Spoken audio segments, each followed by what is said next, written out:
she actually did it again. What can I say? Closed down the PC while I was alive. It is what it is. Let me actually put up everything over here back, and let's actually see if we can. Oh, guess what? Windows actually. Oh my god, man. It is what it is. Everybody here? Yeah, she did it on purpose, for sure, actually. Yeah, give me a second so I can actually put my music back online, cause yeah, it is what it is. Windows, very bad. Look at this. It cannot remember. Can you imagine? This Windows cannot remember anything. I changed that button a long time ago. It cannot remember it. It's incredible. Let's see. So, oh, we got this. Sound is good. Okay, we got this. Okay, I'm back in the lobby. Just gonna need to reconnect a little bit quickly here. And way too loud. There we go. Way too loud. Now it's good. Good evening, Nitro, and hello, sir, and welcome. Let me actually. Oh my god, man, this is so stupid. Windows, man, Windows. You cannot rely on it. It doesn't remember. Okay, so at least we got through the pick and ban phase, you know. Now we have all of the things going, and I closed the cat. No more cat, no more Athena. She's not allowed here anymore. Let me actually rejoin so we can get going quickly as I can. And I do also need to actually wait. What happened over here? Dismiss. Okay, we got this, guys. I'm sorry, I needed to reconnect on YouTube as well. So yeah, new game, new stream, because YouTube cannot handle disconnects. I don't know why, but it cannot handle disconnects at all. It's very weird. Okay, I hope we got this. Just need to refresh a few windows and we should be good to go. Oh my god, man, it's doing this extremely quickly over here, trying to get it as quickly as possible. Yeah, we're jamming. What was the other team's pick? So let's actually see. We do have Titiits going for Hojo, Floppy on Cyrus. We got Pipo on Philip II, Phyrsos, Theodora, Erwan on Shaka. Sprig is going to be on Catherine de Medici, the Black Queen, Malm on Rome, and then Apology on Lautaro. I think I actually need to also stream over here, so they do get my stream.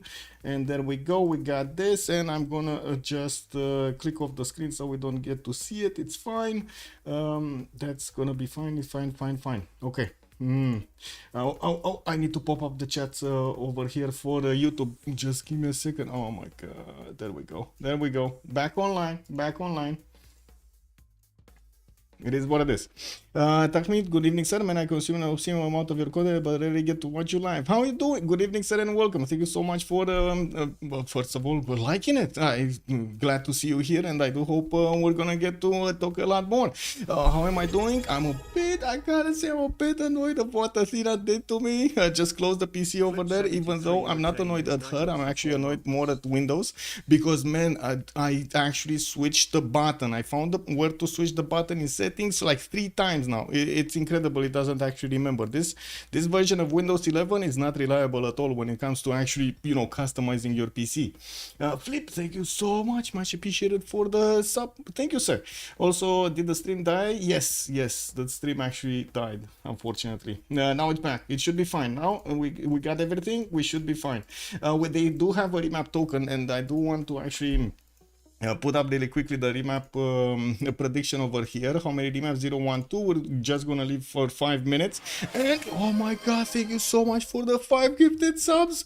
Much appreciated, sir. Thank you for helping out the community over here. Much appreciated. Thank you, sir. Let's click on buttons over here. Get this going. Okay. Oh my god, welcome Lonely Ambition, Lunar Joe. We got King Joe. We got Lovable Cetra and the Stellars. Good evening, sir. Also, Bordanian, good evening, sir, and welcome. Where are we going, chat? What are we gonna take a look at? We're gonna take a look at Lautaro, Apology on the left side, or are we gonna take a look at Titiits? Chat is saying we're gonna go out. Alright, so let's see Lancer over here on Hojo Tokimun. Where is he? He's here. So okay, we got Kyoto with his scout coming up in 310s. Looks like he is gonna get quite a bit of fresh water here on the seas. That's pretty good. On the coast, he's gonna have this river to the northeast. That's gonna be also interesting at Tebenaki. Look at the Lady of the Reeds and Marshes everywhere, getting that extra production bonus. We do have him with a scout coming up in 3. Mount Sinai in the north if he wants to actually get some extra faith over there. Doesn't seem like he's actually gonna prioritize to get there anytime soon. He does have a problem though. Erwan is to his north and he's gonna probably need to fight off those impies. Not gonna be that hard with his samurais, no? I'm pretty sure. We're going to need to see if those crossbows though, the crossbow on course, do hurt a lot from Zulu. Southwest of Kyoto, looks like Rome is gonna be quite far away. There is a possibility for them to actually settle coastal and get some trade routes going in between them, getting the gold in their empires to help them sustain their armies. While moving forward, we do need to take a look at Theodora. Wait a second, yeah, this is Rome. Okay, Theodora is over here on the western side of the map, on the other side, actually quite close to Philip II. This is gonna be, well, I guess okay for both of them. Philip II gonna have some extra damage against Byzantium because, you know, different religion. While I do see Phyrsos here, it's gonna be quite far away from everybody except Madrid, and I do see Mapu.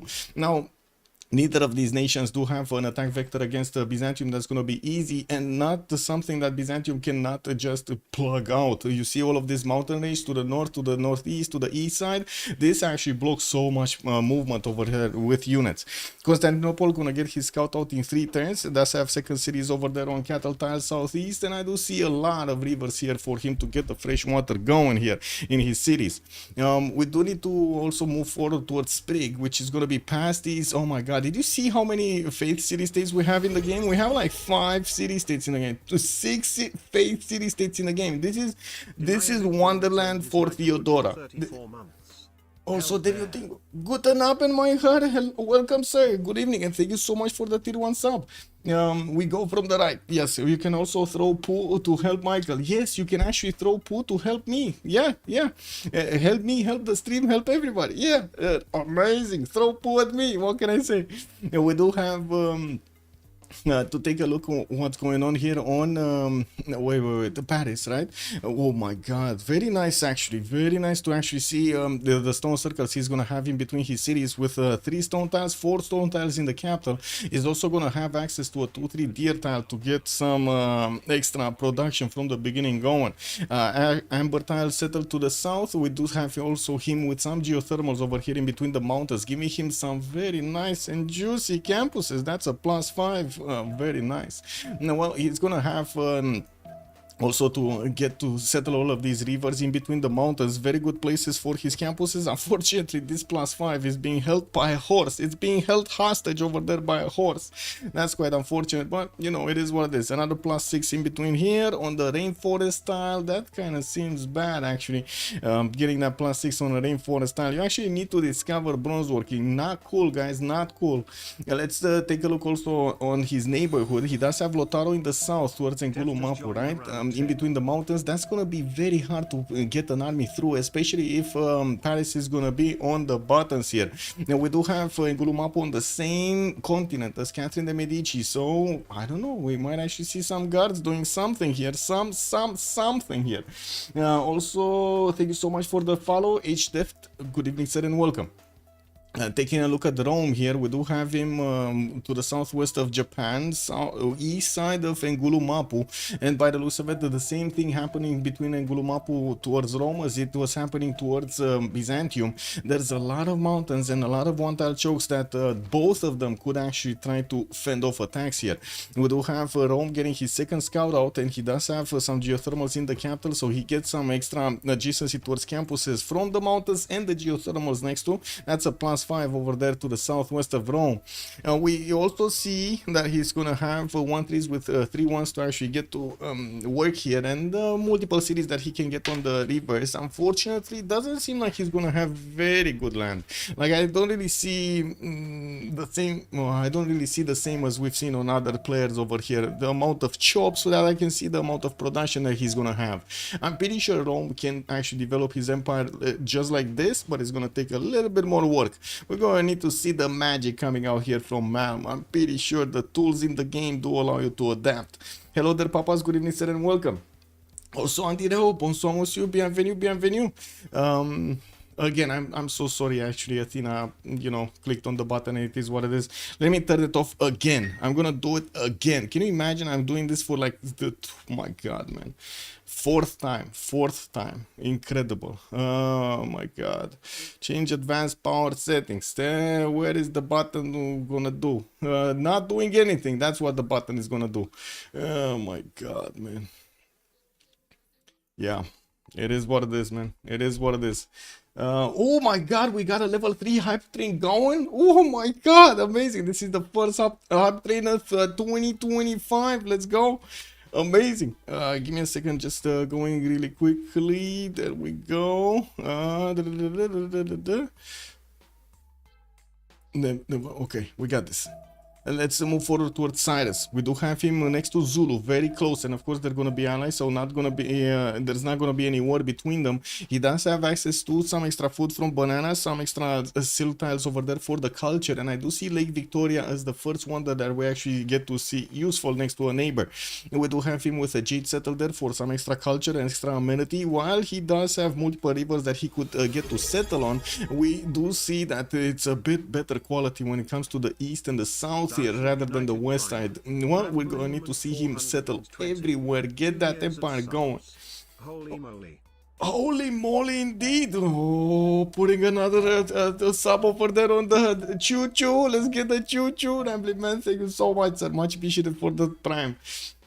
Aboard Alien also, can you put the team labels on the screen? Yes, sir, I can put the team labels on the screen. FTLV is gonna be right, so we do have the Sharks on the left side, and we do have FTLV over here on the right side. There we go. Oh my, oh my, oh my. Hi, is this the first map? Yes, Arthur Lee. Good evening, sir, and welcome on YouTube. It does seem like also Pipo on Spain. We do have him on the western side with Madrid. And oh my god, the Beasley, you're the man tonight. Good evening, sir. And thank you so much, sir. Much appreciated for the tier 1 sub. Much appreciated, sir. Also, Marfilo, bună seara, domnule. Good evening, sir. Choo-choo, we get the choo-choo going. Yeah. Madrid gonna have his mountains for the extra +5s. And I do see him on the right side towards Nazca over here with a possible rice settle there to get the extra food. He will get... well, if he actually is gonna open up with holy sites or go for religion here, which probably he will also get to benefit from a lot of extra faith coming out from these faith city-states. 5 of them on the map. This is incredible. We do have Madrid, probably gonna want to settle between the mountains here and towards the north from the mountains. I find it unlikely that he's gonna go much to the south, but he will at least place a non-freshwater city over here on the coast, on the 1-2 base next to those bananas. I'm pretty sure he could go another one on the coast without that much of a problem. That's not that close to Byzantium. But anyway, let's actually take a look at Zulu spawn while the players are voting for the remap here. We got Lundi with some sheeps, a lot of sheeps actually, a lot of iron, and I do see some horses. South, it's gonna have another city over there, but not that much fresh water. Do you see there's not that much fresh water on Zulu? He's gonna need to make quite a bit of a trek over there with his settlers to get the freshwater things going. Cities going.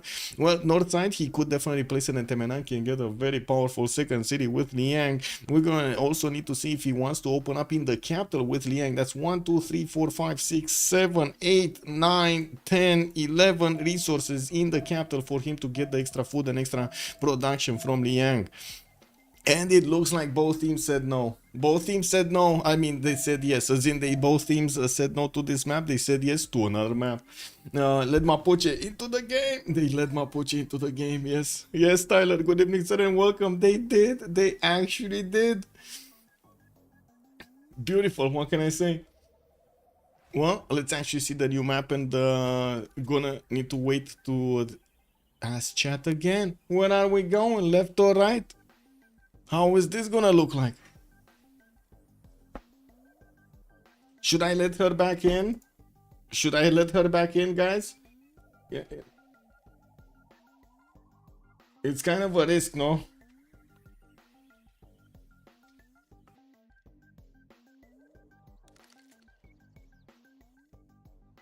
Hello, good evening, sir, and welcome. Catnip tonight, the good stuff. Yeah, Athena, yeah, the kitty tripping. Yeah, we let Athena back in. You're the best. Anytime I can, I get a good greeting. Glad to have you here, Tyler. Okay, so we got this game. Where are we going, chat? Where are we going? Left or right? This looks like it's gonna be quite a big Pangea. Where are we going, chat? What are we gonna take a look at? Lotaro on Mapuche over here? Left we go. We're going left. We're going for Mapuche, who didn't actually settle. Let's see. He does have quite a few mountains. And oh, Armada Siracusa, thank you so much for the 5 gifted subs. Thank you, sir. Much appreciated. Good evening. Good evening. Mapu is gonna get quite a bit of breathtaking appeal here in between his cities and the mountains. We do have him unfortunately needing to actually chop quite a few of the tiles that do have that breathtaking appeal so he can place down his Shema moles for the extra culture. He's getting his scout out in 3 turns, and I gotta say this is gonna be the map. No more remaps, right? They already chose to spend both of the remap tokens, or I should say each of them spend the remap token, and we're gonna choose the outcome. It's gonna be one remap this game. So this is it, guys. This is it. Let's start this up. +1 if you are here for Athena. Yes, yes. Hands up if you want Athena back in. I closed her back behind the door over there. Do you want to let Athena back in? Do we let her back in? If any +1ers over here? We got a 1. We got a 1 from Breaking News. Good evening, sir, and welcome. We got the Library man already calling out. Let her in. Let her in. But, oh my God, you guys want her to do the same thing again? How can I trust Windows again? That's actually, you know, the power button, man. The power button. She knows. She knows about the power button. Not Rick also, thank you so much for the follow, sir, and welcome. Okay, well, I guess we got quite a few. Oh my God, man, this is like protesting outside. Political protesting for Athena. What is this? Athena, you can come in. Okay, you can come in.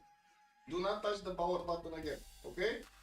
No power buttoning. No power buttoning, okay? Okay, you are back in. Athena is back in and she says she's very sorry. She actually closed the computer. Not her fault. It was the Windows not actually keeping up what the power button should do. That's right? Yes. It is what it is.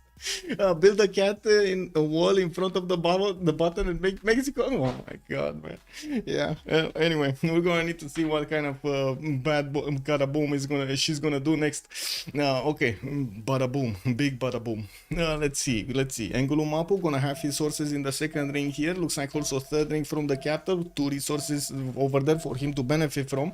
River Bend allows him to actually put a city right back on that oil tile, and I do see he will have a decent amount of fresh water around his cities, in between mountains for campuses, not to mention to the north over there on the rivers. Now we also see Erwan here is gonna be on the south of him. He's gonna have Ulundi right behind these mountains. Unfortunately, not that easy to actually trade here, but I'm pretty sure they could get some mountain tunnels between them at some point. Now we got Ulundi here with the scouts coming around. He's gonna start expanding his vision towards the east. That's where Sprig is gonna get his empire going, and we're gonna get to see how he's actually gonna get to mix this. Now we got also Ulundi getting a scout out in 1, and he does have the benefit of a horse tile in the second ring left side. Also another 3 horse tiles on the right side. Oh my God, so 3 horse tiles, 2 iron tiles. This kind of looks like a god of craftsmanship over here for him. Anyway, we do have second scout coming out in 2, and his iron is going to be in the second ring southeast, and also third ring west side over here from Ulundi. Nobody's on his west side, nobody's on his south. There are a few city states that he could easily take out, like Namadol over here, but I gotta say there's also Pipo in the game, so he might actually want to keep Namadol for Monsieur Pipo, right? He wants to keep people over there with a lot of happiness, with a lot of culture. Also, Spain is definitely surrounded. Oh my God! Wait a second. Does it even happen often? Having both teams saying yes, it happens more often than you think. No water. Where's the water? No, there is water. There is water right underneath Ulundi over there. To the north, there's a river. Moving forward towards Philip II here, he's actually gonna get a spawn in the Bay of Gibraltar in the middle of the map here with a water body. He's also gonna have Madrid benefiting from some Titiits for the extra science, and I do see he's gonna get a reef fish for the extra food. We do have him popping some huts over there, getting his second scout out from Madrid, and also working on his settler, while I do see he's gonna have a few coastal cities that he's gonna get around these cities. It does seem like we will not see a very good amount of cities for him in this bay. Very good cities in this bay. I don't know, I feel like the south, it kind of lacks fresh water, then the east is kind of weird how it's spaced and what kind of tiles are there, even if there is also cliffs of Dover and a lot of cocos. Not only one of them actually has the second production point on it. Lucan, good evening sir, and welcome. Also goodbye to both Madrid fish in 50 turns. Wait a second, do you think they're gonna get burned? How does this work actually with the fish actually getting burned over there? That's gonna be some a lot of boiling water, I would assume, right? A lot of boiling water. Can't they just move left or right, like, you know, like the fish? Don't they get out of the way of the boiling water? Anyway, it is what it is. His horsal is going to be right next to his capital. He also has his island right next to his capital, with another one in the third ring towards the north. He's going to need to make a decision here where he's going to place his campus and what is he going to open up with. It looks like he's going right in 3 and also code of laws in 1. That means no harbors at the moment. It might actually be commercials, campuses into commercials here. Floppy, let's see him. Floppy Pasagarde getting his settler out in 3 turns, and we do see him already with 3 scouts and his warrior as the 4th unit here moving towards the west side. We do have him with a decent amount of fresh water, possible at Temenaki City southwest of over there, and I do see him with a bit of a challenge to go east side of this city of Pasagarde because of that lake and the mountains blocking his passageways. He's gonna have Rome past those mountains, and he's gonna need to be careful how he's gonna defend against powerful Rome. Well, we might actually not see him settling cities to the northeast, so he doesn't actually get in the face of Rome that much. He does have a decent amount of territory to settle south and west, not to mention north here, so it doesn't seem like he's gonna be that much of a big bad boo-boo to not settle on the east. Yeah, he does have his iron and horses in the capital, very easy to acquire. Also Temple of Artemis possibility for him, going for the deer upgrades of the camps, while we do have him with some more fur tiles in the south here and some sheep tiles. That's gonna be quite a good Temple of Artemis, a lot of pastures there. Well, moving forward towards Malm, this is from the other team. We're talking about Freritos right now. We do have Malm on Rome, getting his first city out soon. He does have Rome settled with a rice tile to benefit from the extra food, and quite a few tutus around him. Benefits from iron in the capital, while he does have horses in the second ring. Towards the northeast. He's gonna have another city there towards the north to put next to an iron tile, and possible but not that likely at the Menagi city on the west side. I mean, he could get 2, 4, 6, 7 tiles, maybe actually 8 tiles over here if he's gonna be careful and not actually destroy them with other districts. And we're going to need to see if he is actually gonna go on the western side. He could grab the banana, get some extra food from those rice tiles. Oh, that sounds like an interesting city. Well, he does have also the iron in the capital. I did say horses second ring there, and a few coastal cities to settle. No possibilities? No, he does have. No, he doesn't. Does he or he does not? Yes, he does. He does have the possibility of him trading with Japan, especially since Japan can take over Valletta early on, and they could get those coastal trade routes going. That's a lot of gold here that it can be generated between Japan and Rome. The poor fishes, man. Yeah, Lola Wet, good evening, sir, and welcome. Also, I don't get why fish go extinct when a volcano erupts. I don't get it either, Lancer. Good evening. Yeah, true. This will affect the trout population, I think. Oh, but do they affect the goopies, man? Do they do the goopies or not the goopies? Anyway, let's actually see on Sprig here, because we do have him behind enemy lines. But he's gonna be already with a Spanish warrior right in front of his settler. He does have a settler going for the diamond tile over there to get the extra gold, not to mention the extra amenity. He's escorting it with a scout, while we do see another settler coming out from Paris. And well, by the looks of it, we do have also another warrior from Zulu moving from the west towards his cities. This is a problem. If there's gonna be another unit over here, the city of Paris might be in danger. We do have the city of Paris trying to to go for another settler instead of getting a unit here to try to, you know, get away from the Spanish invasion. And of course, Zulu here, he doesn't see it yet. He's gonna know about it soon. And we do have him also with horses in the second ring, iron in the second ring right side. While I do see in the north, he's gonna have Byzantium to trade with. He does have to the southwest, or I should say to the west side, Zulu over here that's settling towards him. And Zulu does have an attack vector against Paris here, quite easy to go for with some knights. Knight cords, crossbowman cords could be easy to actually get there. On the right side, doesn't seem like there's going to be any movement happening. Athena is blocking the passageway here between the mountains, while we do have Persia on the other side. It does seem like Persia is not going to get through. Neither is Paris actually going to get through. I do want to check the continent here. It's going to be same continent from Catherine de Medici to Zulu. That means these units, the Guard Imperials, will get that extra +5 against their opponents if he gets there. That's the trick, right? That's the trick. He needs to get there. A nice Galileo tile northwest of Rome. This one, yeah, beautiful Galileo tile. If only you can get there. Well, let's see Galileo just you know, drive how to say mega tunnel through the mountain. There we go.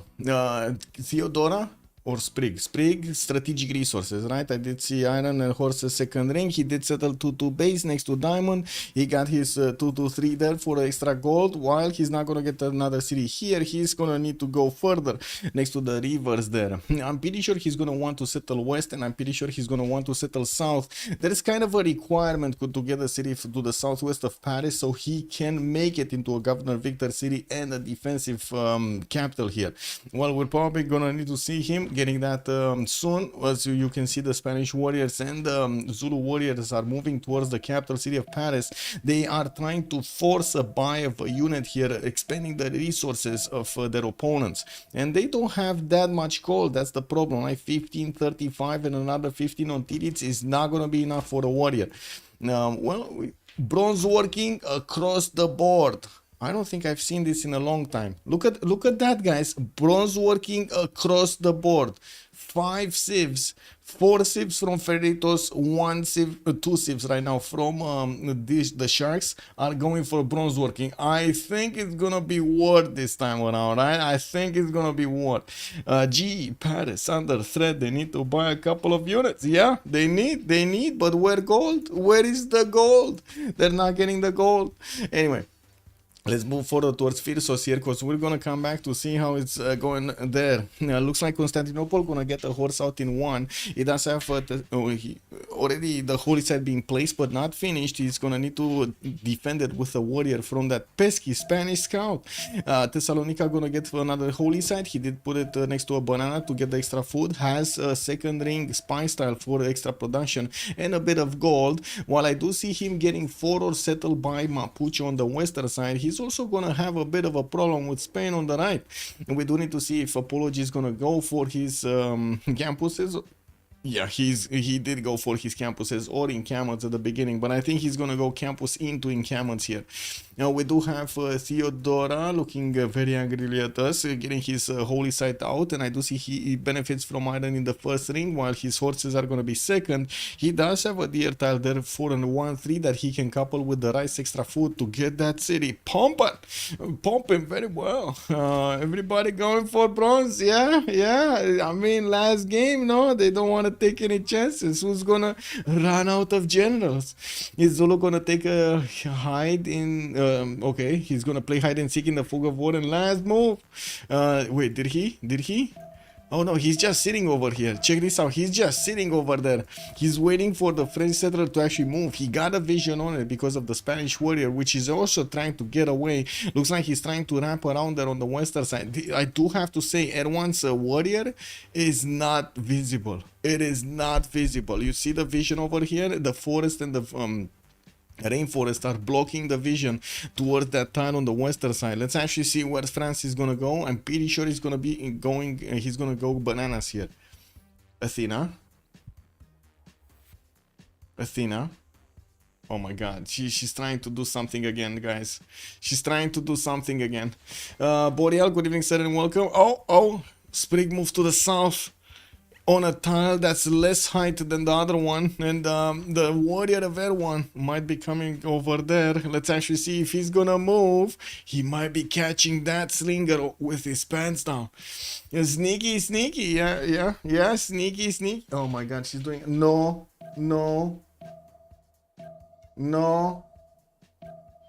Athena. Herding cats, man. It is what it is. Oh, Athena, what are you doing there? She just wants to have fun. She just wants to press buttons.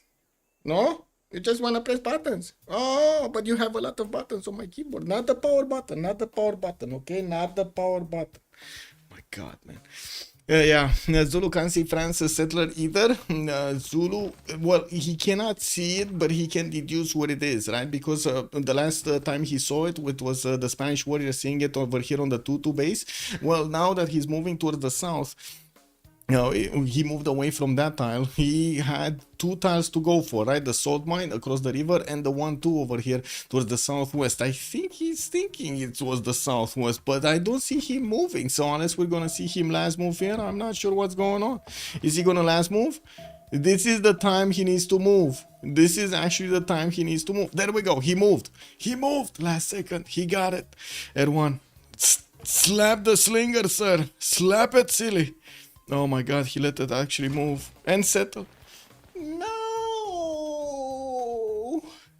And the settler has won. He could have actually moved on that 2-1 tile, could have shift entered, not allowing the city to settle, delaying it for another 1-2 turns would have been quite important here for him. Yeah.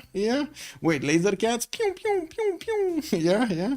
Have you seen laser CTAs on NSL? I did not see laser cats on NSL, no.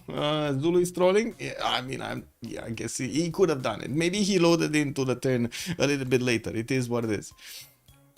Now we do need to take a look at Titiits also. He's kind of the last one that we didn't talk about. He's on the northeast side of the map, and it looks like there is a Roman scout that is giving vision to his settler to see what's in front of him. He did already manage to get Nagoya to the southeast of Kyoto, and in the capital city he does have reef fish tile for the extra food, while he's gonna get his monument out in 1 turn, getting his trader out from Nagoya to connect to the capital quite quickly.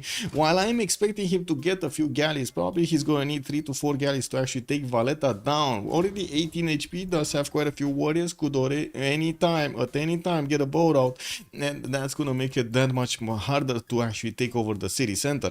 Kyoto does benefit from horses and iron in the second rings here, and I do see he's gonna have a reef fish that's reef tile, not fish tile. That's gonna give him some extra adjacency towards campuses here to the north of Nagoya, while we're gonna need to see how he's gonna get all of his setup going. He does have some aqueduct placements over here using the mountains on the lakes for his industrial zone adjacency. Not that much fresh water in the south, but he does have some rivers with mountains to give him the adjacency to campuses, while Rome is going to be south here of him. That is an ally, and he shouldn't be worrying about it. It kind of seems like Rome putting Ostia there. Well, actually, wait a second. Can he get another city here? Over here somewhere, right? It kind of looks so bad, but he can't put another city there. Anyway, I was expecting Rome to try to get a city on the coast, but it looks like he's going in Camon very quickly, and Malm is not fooling around. This is the game. He needs to shine. He's not fooling around. There is no Etemenangi coming out here. What do you mean? Opening up in Camels. Bună seara, domnule, și bine ai venit. Also mining into pottery makes the game great. What can I say? Descra. France seems pretty dead. Well, I wouldn't really call France dead here. No, not yet. But I gotta say, there's gonna be quite some firepower coming against Byzantium here from Mapuche, and we do need to see if Theodora is actually gonna get to do anything here to defend Paris. We also do have, I think actually, wait a second, I think Theodora is more in danger than it is, than we do have Sprig here. You say France is under attack, but man, Theodora might not actually get a general, which is gonna be a problem, because Mapuche is probably gonna get a general at some point. We do have east side, Spain, and right next to him, getting his campuses out, and pretty good ones. He's 9 science, 7 culture, while Phyrsos at the moment is 5 and 3, while southwest, we do have Zulu getting that attack going. Soon we'll get that attack going against Athena de Medici. It might be a 1v1, v1, v1, right? We might see a 1v1 here, we might see a 1v1 here, or a 2 versus 1. It kind of depends what Madrid is going to choose. At the moment, I don't see Madrid going horses. He's getting animal husbandry, no archery, no horses yet. So we do need to see if those campuses are going to give him the ability to catch up. Also, Samurai rushing Spain waiting room. Woo! Oh my. Can you imagine if he actually gets a city over here, chops a few of those samurais, brings a few with his army, and goes through the Bay of Gibraltar, disembarking on Madrid over there with some big flags and big boys to take over the city of Madrid, just like in Troy. Oh my god, this is gonna be quite a problem for people, and I can only imagine his face when that would happen. Can you imagine like him oblivious to the right side, this total darkness here, and then 7 samurais just come out of the fog of war and start disembarking everywhere, like, you know, like flies going everywhere, arrows flying, swords clashing. We got some the shields over there. So, oh my god, just the chaos and the disaster that's about to happen here in Spain. The chocolate fire, yeah. Seeing some hot chocolate there? Yeah. There's some hot chocolate getting made right here. Oh my god, I gotta say, I did actually get for Christmas a gift from my neighbors. Very good neighbors. Got a gift from my neighbors. Hot chocolate. Ooh! Oh, mint hot chocolate. Beautiful. Amazing. I can't really get away from the coffee though. I like the hot chocolate, but the coffee just gets me there faster. You know what I mean? Does anybody feel me here? Yeah, seems like a lot. Yeah, there's a lot of hot chocolate getting ready over here with the extra production and the extra food on those tiles soon to be to appear. Okay, let's see. Encampment, actually faster encampment from Byzantium than Lautaro did get to put one down. We do have Lautaro here going for his archery in 2 turns. Early Empire in 1. Doesn't seem like he's discovering bronze anytime soon. He did manage to get to 11 science and 5 culture, and I do see he did manage to get his era score for the Golden Age. We have a few pantheons also chosen by the players, and let's actually go through them one by one. So we got God of the Forge here for Mapuche. He's gonna get the extra production towards classical units and ancient units. Lady of the Ridger Marshes for Erwan. That's gonna mean a lot more production from these floodplain tiles, and since he does have a lot of grassland, at least he's gonna get some production on them. We do have Ikandas being placed down, of course, normal here, opener for Zulu to get those unique districts going, not to mention start on his general points. I don't see anybody actually making general points because they just got the encampments. People gonna get, let's see, on Spain, no pantheon yet, no pantheon, but he got his campus pillage here. There was a Japanese warrior that just came by to say hi. He wanted to go into a bar. The librarian said, hey, we don't drink beer over here, we have no alcoholic beverage, and Japan got mad over there, burned it down. You know, it is what this is, all books. What do you mean? All books? Yeah, no problem. We get the books back home. Also, I'm not coffee addicted, despite the fact that Colombian coffee farmers have pictures of me. Oh my god. Wow. Yeah, beautiful. What can I say?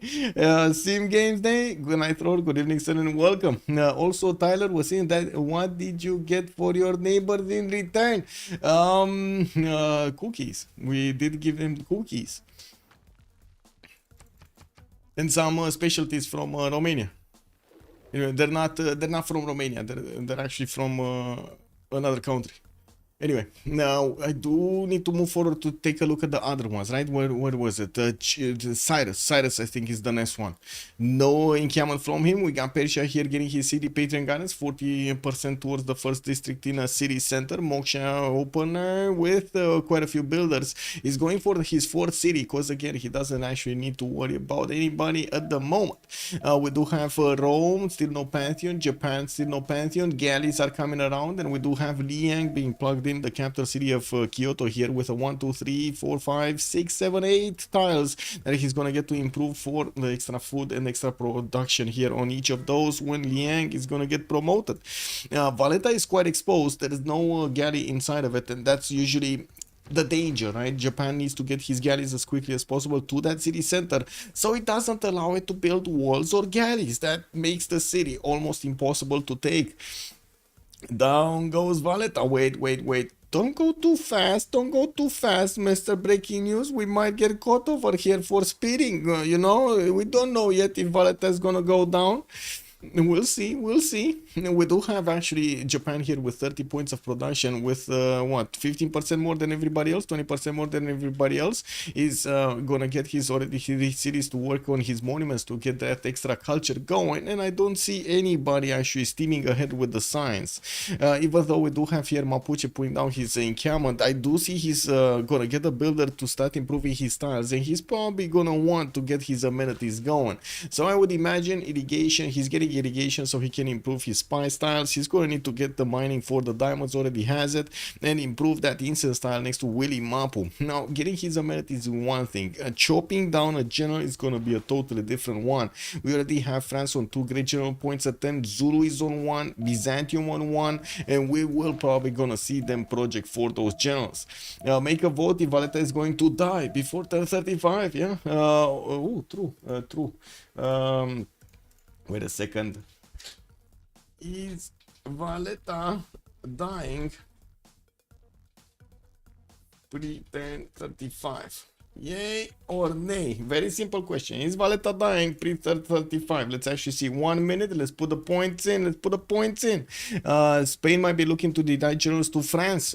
Spain, yeah, he is actually getting the encampment training projects right now, and it looks like he did manage to get the builder out. Rome already finished the project. France finished the project. Byzantium finished the project. Look at this projecting.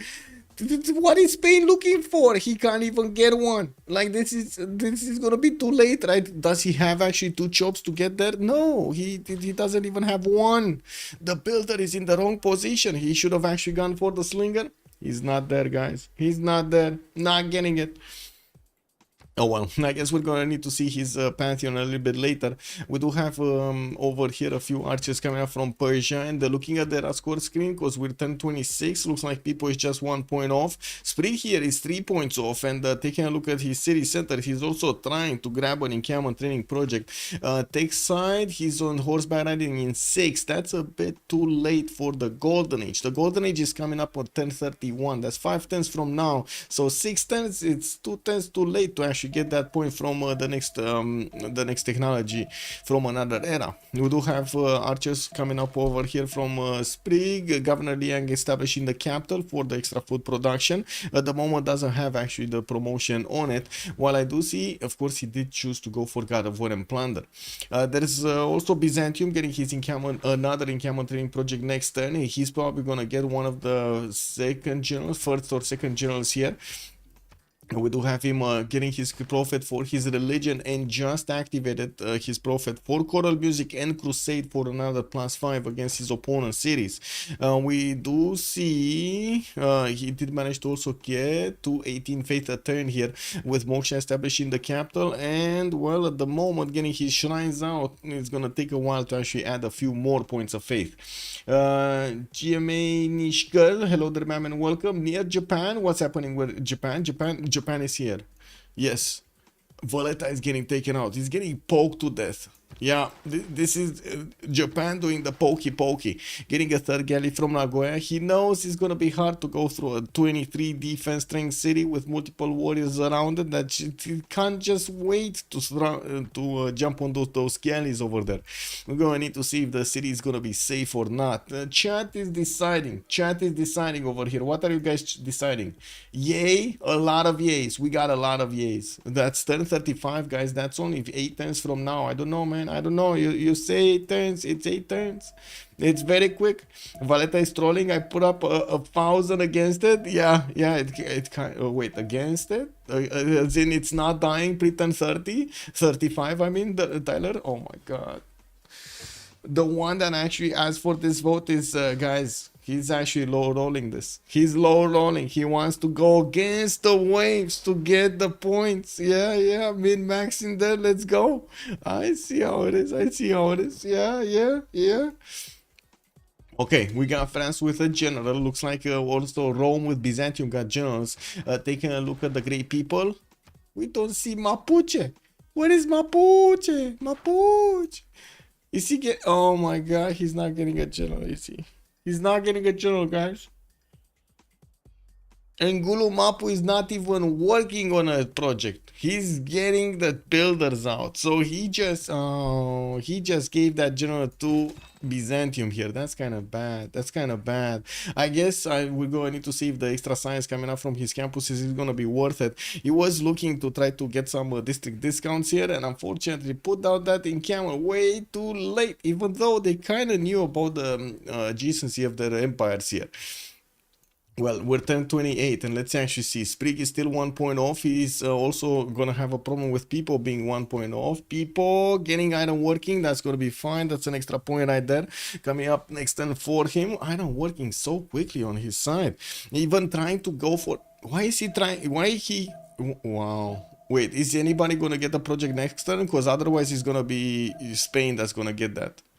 And Zulu didn't get a general. That is so weird. Zulu not getting a general. Imagine that. The one that actually have Costi Kandas over here in Camons just not gonna get a general. That's incredible.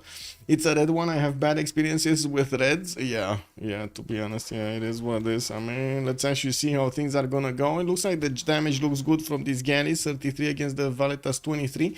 We do have Titiits already declaring war and started bonking head first into that city center. It looks like it's 10-29, and Valletta has not chosen a production. Okay, guys, what are the chances of this city one turning walls or getting a galley? It doesn't have a production for quite a few times. What are the chances, guys? What are the chances? Because I've seen it so many times, it's like wow for me. What are the chances of this happening? 1 turn walls, yes, 1 turn walls or galley. Both of them are gonna be very bad. Walls are gonna be probably extremely bad for Japan, but the galley is gonna just be trolling. For sure. Oh my God. Thanks, bon dia, senor. 0 for walls. Okay. It's been 3 turns that it hasn't built anything. Build a galley. Build a galley. Valletta don't have the money. I mean, I don't know about that. He needs to make it, no? He needs to make it. Anyway, Sprig, Pipo did manage to get his golden age, while Sprig is still 2 turns out from horseback riding. That is still 1 turn too late. We do have him getting his archers out. Oh my God. Wait a second. Is he not gonna get his golden? He needs to get a golden from somewhere. Like a, I don't know, leaving a city state. Did he manage to seize a city state here? Sprig. No, he didn't. Can he get a Hato from somewhere?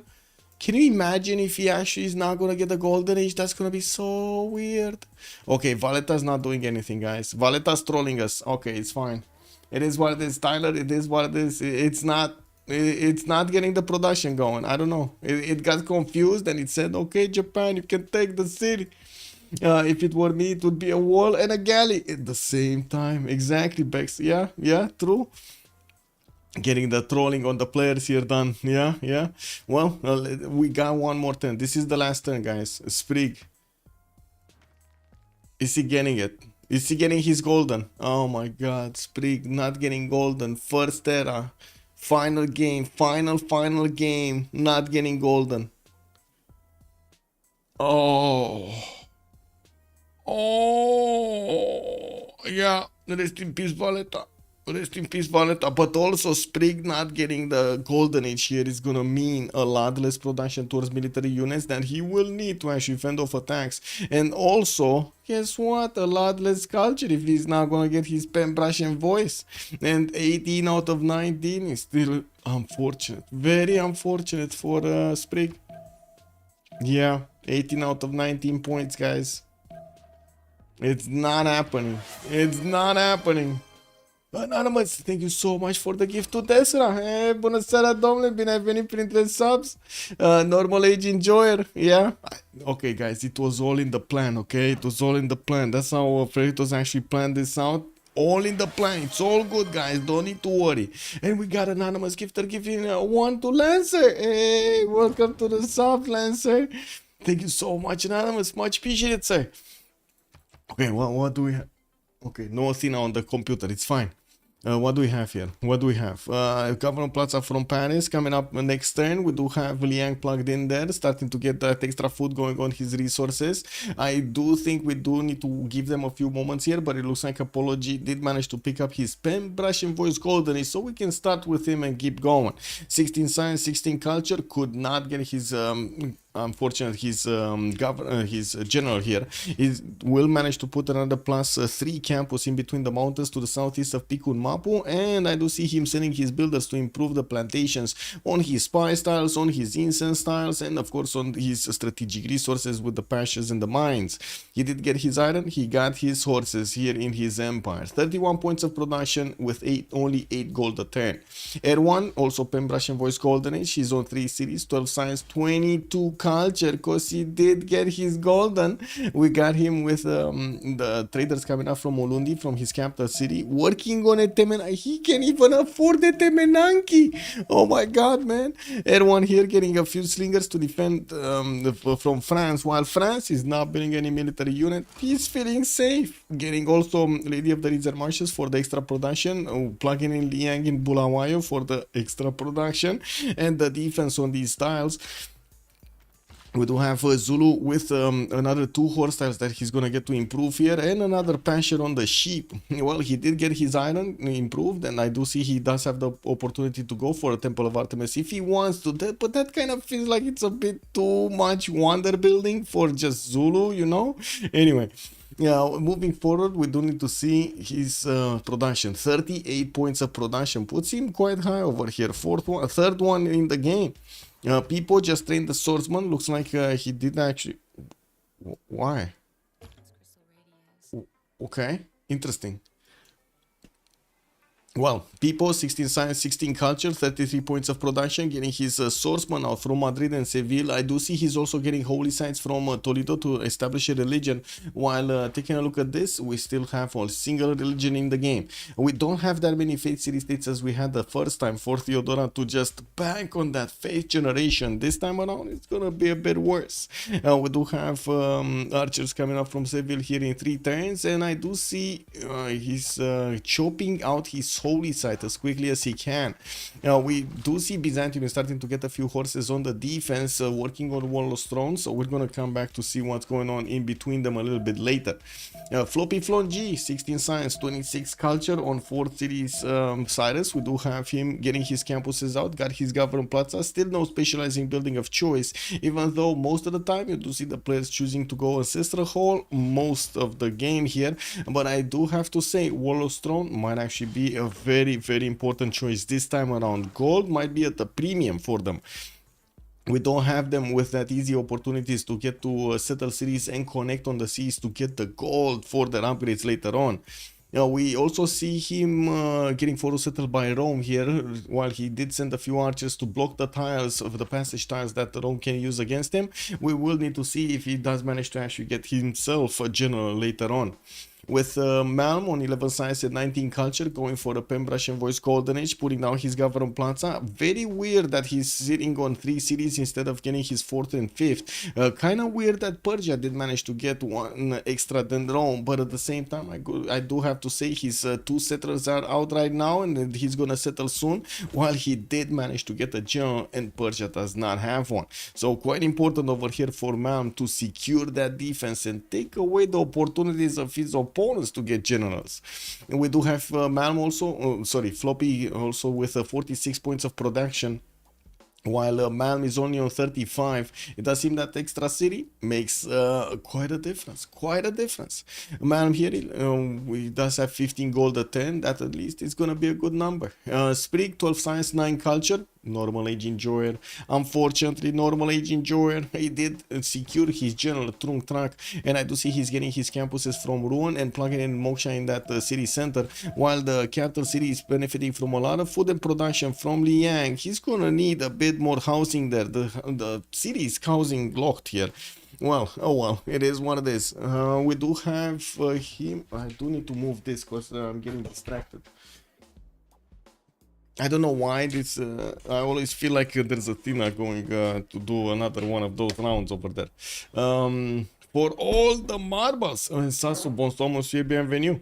Well, it looks like we do have forces in production from La Rochelle. There's a possibility for him to chop that, and Warlord's Throne is going in 4 turns in Paris. He does have 45 points of production. It's just a massive lack of science and culture from the Golden Age, while Zulu did also manage to get 1 single horse. We do need to see him plugging in those passageways between him and France, while he's working on getting a Temenak. He's just 4 turns out from finishing. This is beautiful in Bulawayo. Anyway, Phyrsos got chopped here. We do need to see if he's gonna start moving to the west side. His general will also need to be deployed there, and we will need to see quite a few more units coming out to fight. Phyrsos 10 science 24 culture. We do have him with monumentality Golden Age. Did send his first horse towards Spain here, and I do see he's getting another settler from his capital city, probably gonna settle the north. I don't see actually him settling east side, although he does have a good city here in between on the river bend. He is also taking care of one of the Mapuche scouts from the north, and I do see him finishing his Warlord's Throne in 2 turns, with Magnus establishing in Thessalonica also in 2 turns. Theater squares, it's gonna mean quite a bit to get to his hippodrome, so he can actually pump out some free units from those, and we're gonna need to see how Phyrsos is gonna deal with both of his opponents. East side Spain, west side Mapuche. Well, let's actually take a look. Production 41, 28 faith a turn. It kind of looks like he's steaming ahead with his bonuses. Northeast of Spain, there's also Japan here on the corner of the map, with quite a few harbors coming around for his extra lighthouses, getting the production towards getting the slots towards traders. I do see him finishing his government plaza. Still no bonus on it. He didn't get a specializing building of choice, while he is on his iron tile, gonna get to improve it. Liang is giving some extra food points, not the extra production at the moment. Well, we do have him also chopping some of his tiles, and I would assume he's gonna start pulling down some more districts, while in the tech side he's going for horseback riding in 2 turns. He does have 5 cities in total because of Valletta, and that actually brings me up to another subject. I need to say yay. Yeah, Valletta did die pre-10 to 35. It did. It did.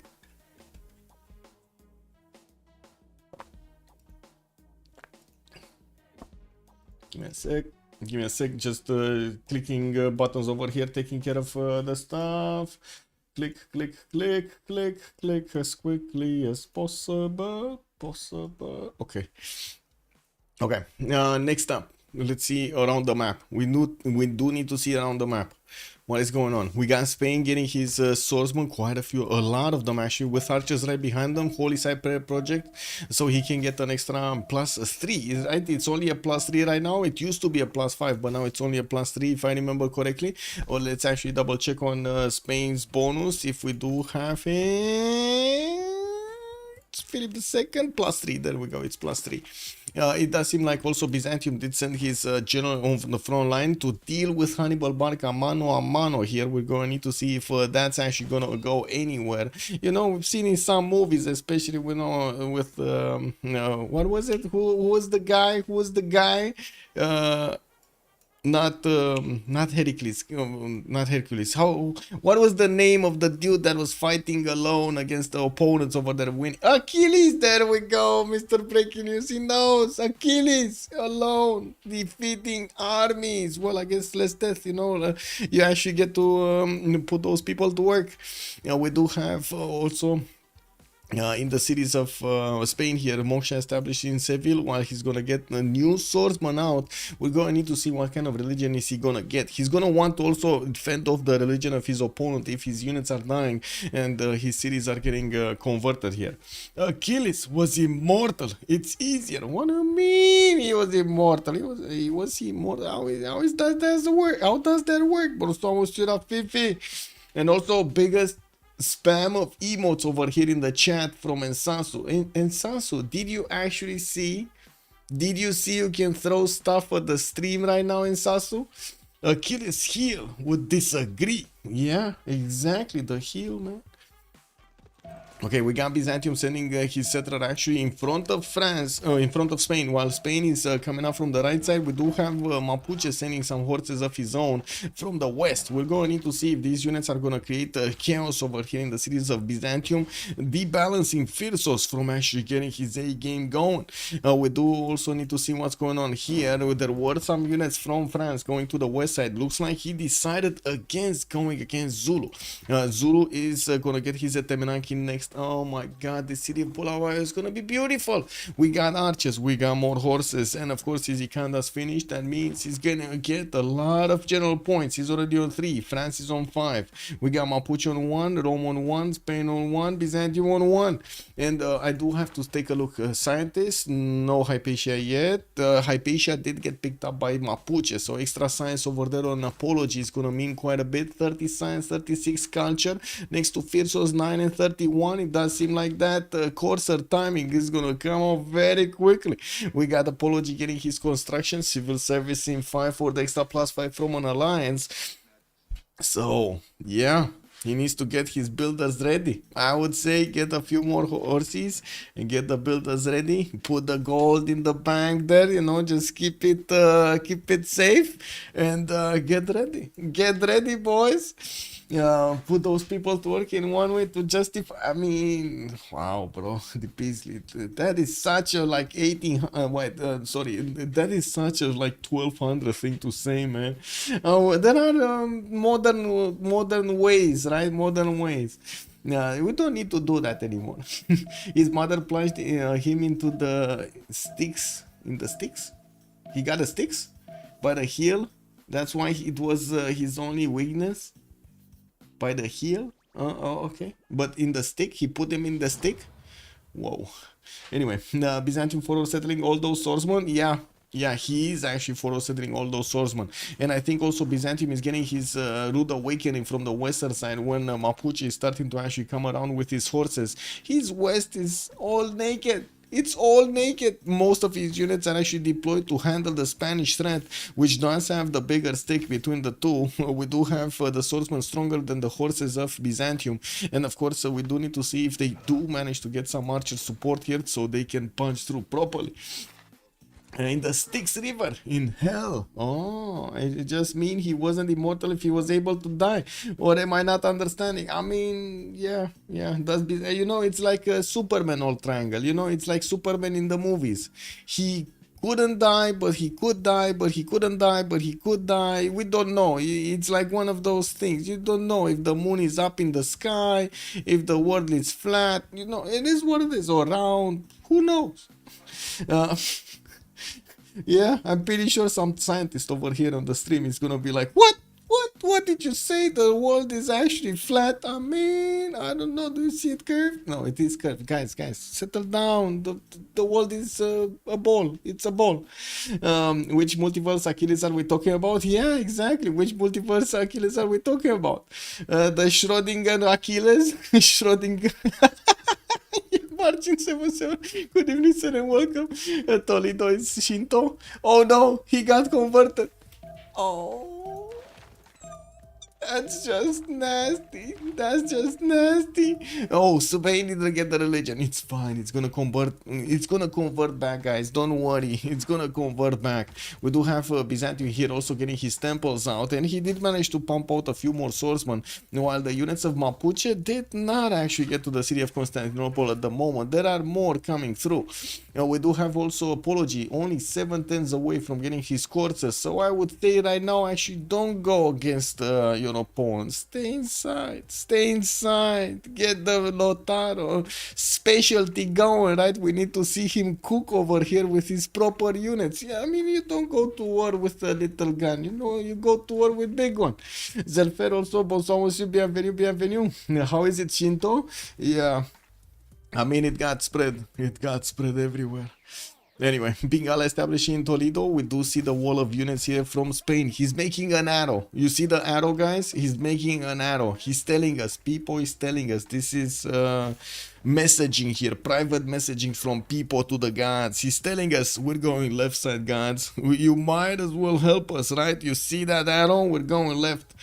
Interesting question about game mechanics. Will Spain lose his +3 when not if Toledo will be converted? Yes, Constantine, it should, right? There's no more religion over there. He has the religion of his opponent. Good evening, sir, also. And wait, Happy New Year, right? Malm and Titiits just win this. It's sad that it's so much spawny penny. I mean, you say Malm and Titiits. I don't know if Malm and Titiits win this. I don't know.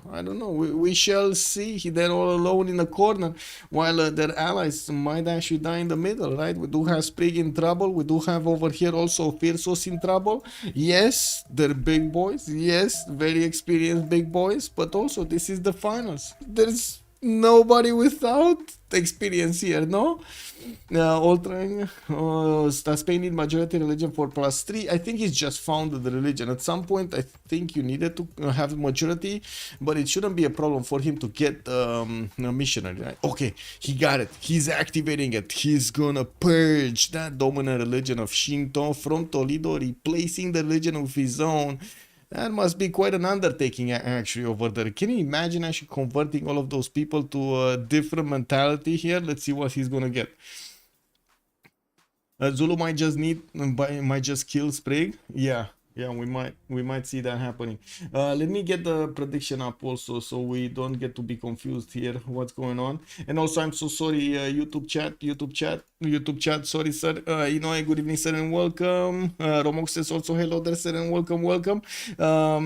Did you set the power button thing? I did set the power button thing. Oh my god. Athena did it again. It is what it is. 420.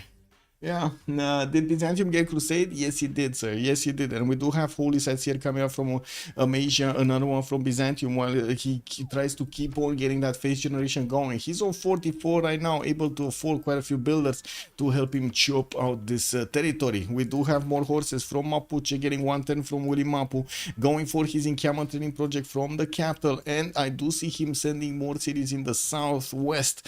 We do have him with 245 cities soon, while I don't think he's actually gonna go against anybody else. I was trying to take a look at his possibilities here, but come on, this mountain range is so nasty, so close, anyway, so nasty. I would say so nasty. We do have the Spanish arrow moving against Byzantium. He will have the opportunity to deal so much damage to these units by the looks of it. 52 strength with the swordsman. Poof!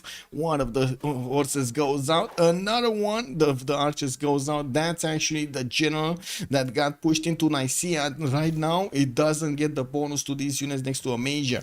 New swordsman moving in from the eastern side. They're starting to get into the forest or to the hills there. And the general Hannibal Barca is safe right behind the enemy, right behind his allied units. It looks like also Athena has been defeated, and another city that must not be named. Let's actually see who did get it. What? Cinguetti got taken out by France, very far away, but they took that one city down. Couldn't afford.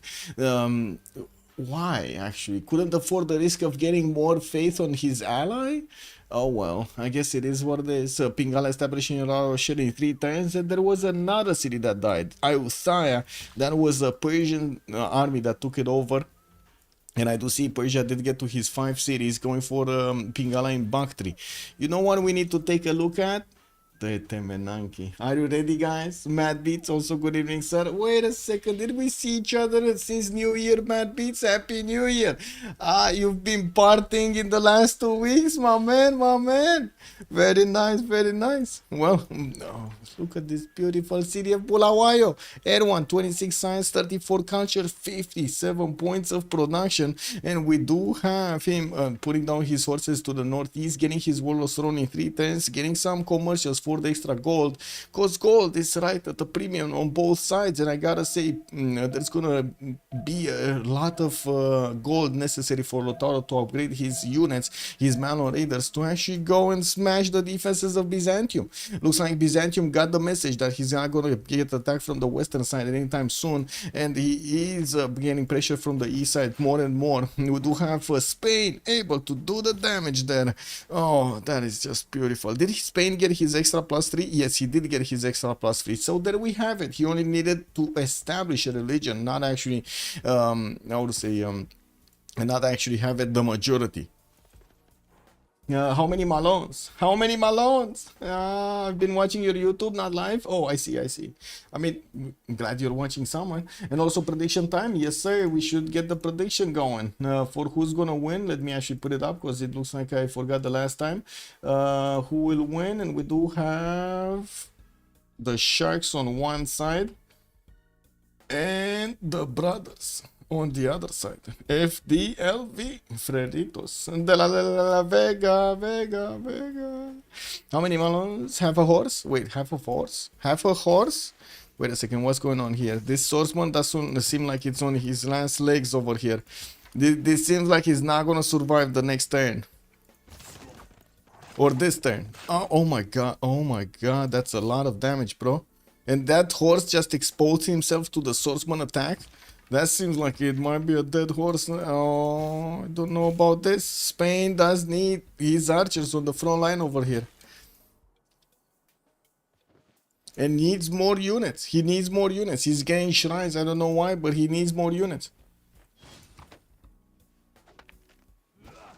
We got Byzantium using his chopper cannon to get the builders to increase the production towards his units. And I do see Byzantium is trying to get onto the back line, into the archer line to actually deal the damage. And Spain here could actually do the maximum damage he could against this horse that doesn't have the moment the defense. Well, now he has the extra support, but he didn't have it earlier. Okay, we got 1, 2, bam! A swordsman moving onto the front line. There might be a possibility for this horse to actually deal the damage against the archer. He could take it down if he wants to, but that would expose him. We do have the builder also getting the mace job. That's gonna give him the gold he needs to send to Lotaro here so he can get his Malons. Malons, where are they? Oh, Malons are here. Malons are here, guys. We got Willy Mapu getting those archers. Looks like General already ready. He got his boots on. We got him with only the hat on and the boots, of course. And we do need to see when he's gonna arrive on the front line with all of those Malons. The question is, can Phyrsos actually get a unit to fend this off? That's the question. Can his opponent, can Phyrsos defend this? Circa Session, also good evening, sir, and welcome. Pillage economy, best economy. Yeah, is a Zulu just gonna take Jinguetti? You mean liberated? It might be. It might be. Also, imagine Toledo losing religion before finishing the shrine. Oh my, that's gonna be a problem. Yeah, we already have the religion almost taken out. Oh my god. He might actually lose this because he doesn't have Moksha. Moksha is actually applying pressure right now. You see, it's applying pressure. Oh, that is so weird. That is so nasty. If another unit dies, and I gotta say, Phyrsos could actually get another unit to push here. That's gonna be nasty. Very nasty. Okay, let's see any last movers. Byzantium. Last moving that archer line? No? Come on, you could do it. You could do it. No, he's not. He's not actually doing it. He wants the extra defense there and the extra heal. Okay. He's getting also victor in the city of Mapuche while he started pumping out some heavy chariots. We do have an immediate chop over there on the maze from Pipo to give the gold to his teammate here, Mapuche. While Mapuche is gonna get a few hundred points of gold, that might be just enough to upgrade some of these Malo raiders. He does need to get also his mercenaries, which by the looks of it, he's gonna need 3 more turns to get there. In the meantime, gonna hard build some catapults here, getting his warlords thrown in 2 turns to lower the amount of gold he's paying for those units. And I do notice he's gonna get quite a few new builders with the feudalism timing. We got time until the next era switch, where classical era is still 13 turns to appear here. France, 5th settle moving to the east, actually quite close to Spain. Wait, what? Spain, just move a few swordsmen, bro. Just move a swordsman towards Toulouse. Oh my god, he has a scout. He could actually see there's no defensive unit in Toulouse. What's an archer gonna do over here against 3 swordsmen and an archer of his own? Uh-oh. Anyway, let's actually see.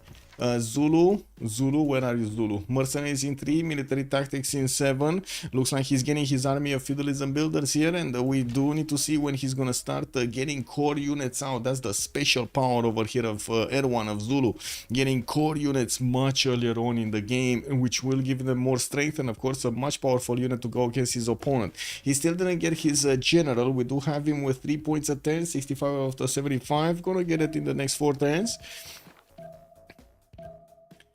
Okay, no Malons, no Malons. Apology really wants to get it half cost, cause gold is at a premium. Like, look at their gold per turn. There just isn't that much gold per turn. Okay, Spain, are you moving? He's not moving. He's just getting more swordsmen. And I do see he faith bought 2 of these missionaries instantly to actually get to convert back Toledo and also convert Madrid. It's going to be quite important to actually convert Madrid with Moksha to push a little bit more of this towards the other cities, Toledo and Seville, to convert them. Get some defense against his opponent. Also, did Japan take the hot chocolate tiles? Wait, did he? Did anybody get the hot choco? No hot cocoa, no hot cocoa. If Japan doesn't help, it will be hard for them. Yeah, welcome back, Munzrat. How are you doing, sir? How do the continents look like? Lancer was asking about the continents probably for France. France does have the same continent as Zulu, and if the game keeps going, he will probably get there. He's on 29 science with 24 culture, while Erwan is 30 and 36. It does seem like Sprig did manage to keep up quite nicely. Well, I do have to say Zulu made quite a bit of an, sacrifice here, getting that Tetemenanki in Bulawayo. Now we're going to need to see if his investment is actually going to pay off. He does have to the southwest of Babanango, another city to settle towards Mohenjo-Daro, while I do see in the north he will have a photo city towards his opponent. We at the moment don't see his settlers in the back. We don't see them in the build queues. Well, he got his feudalism builders. Now we might actually see a few chops. And this is where the main action will be going against Byzantium. Byzantium readying up some pre-builds for his knights. We do have him 5 turns. Oh, he's only 5 turns away from machinery. Oh, can you imagine him trying to get to knights with this science? Oh, that might be a bit too much. That's a poor man's chocolate hills. Yeah, kick W. Tokyo sending settler to the hot chocolate. Hot. Yeah, there is a settler here. Is he coming to the south? He did actually see all of the hot cocoa. We might see him settling this. And like I said, man, can you imagine disembarking samurais from the Bay of Gibraltar on the shores of Madrid and Seville over here? It would be amazing. But yeah, we might not actually see that happening.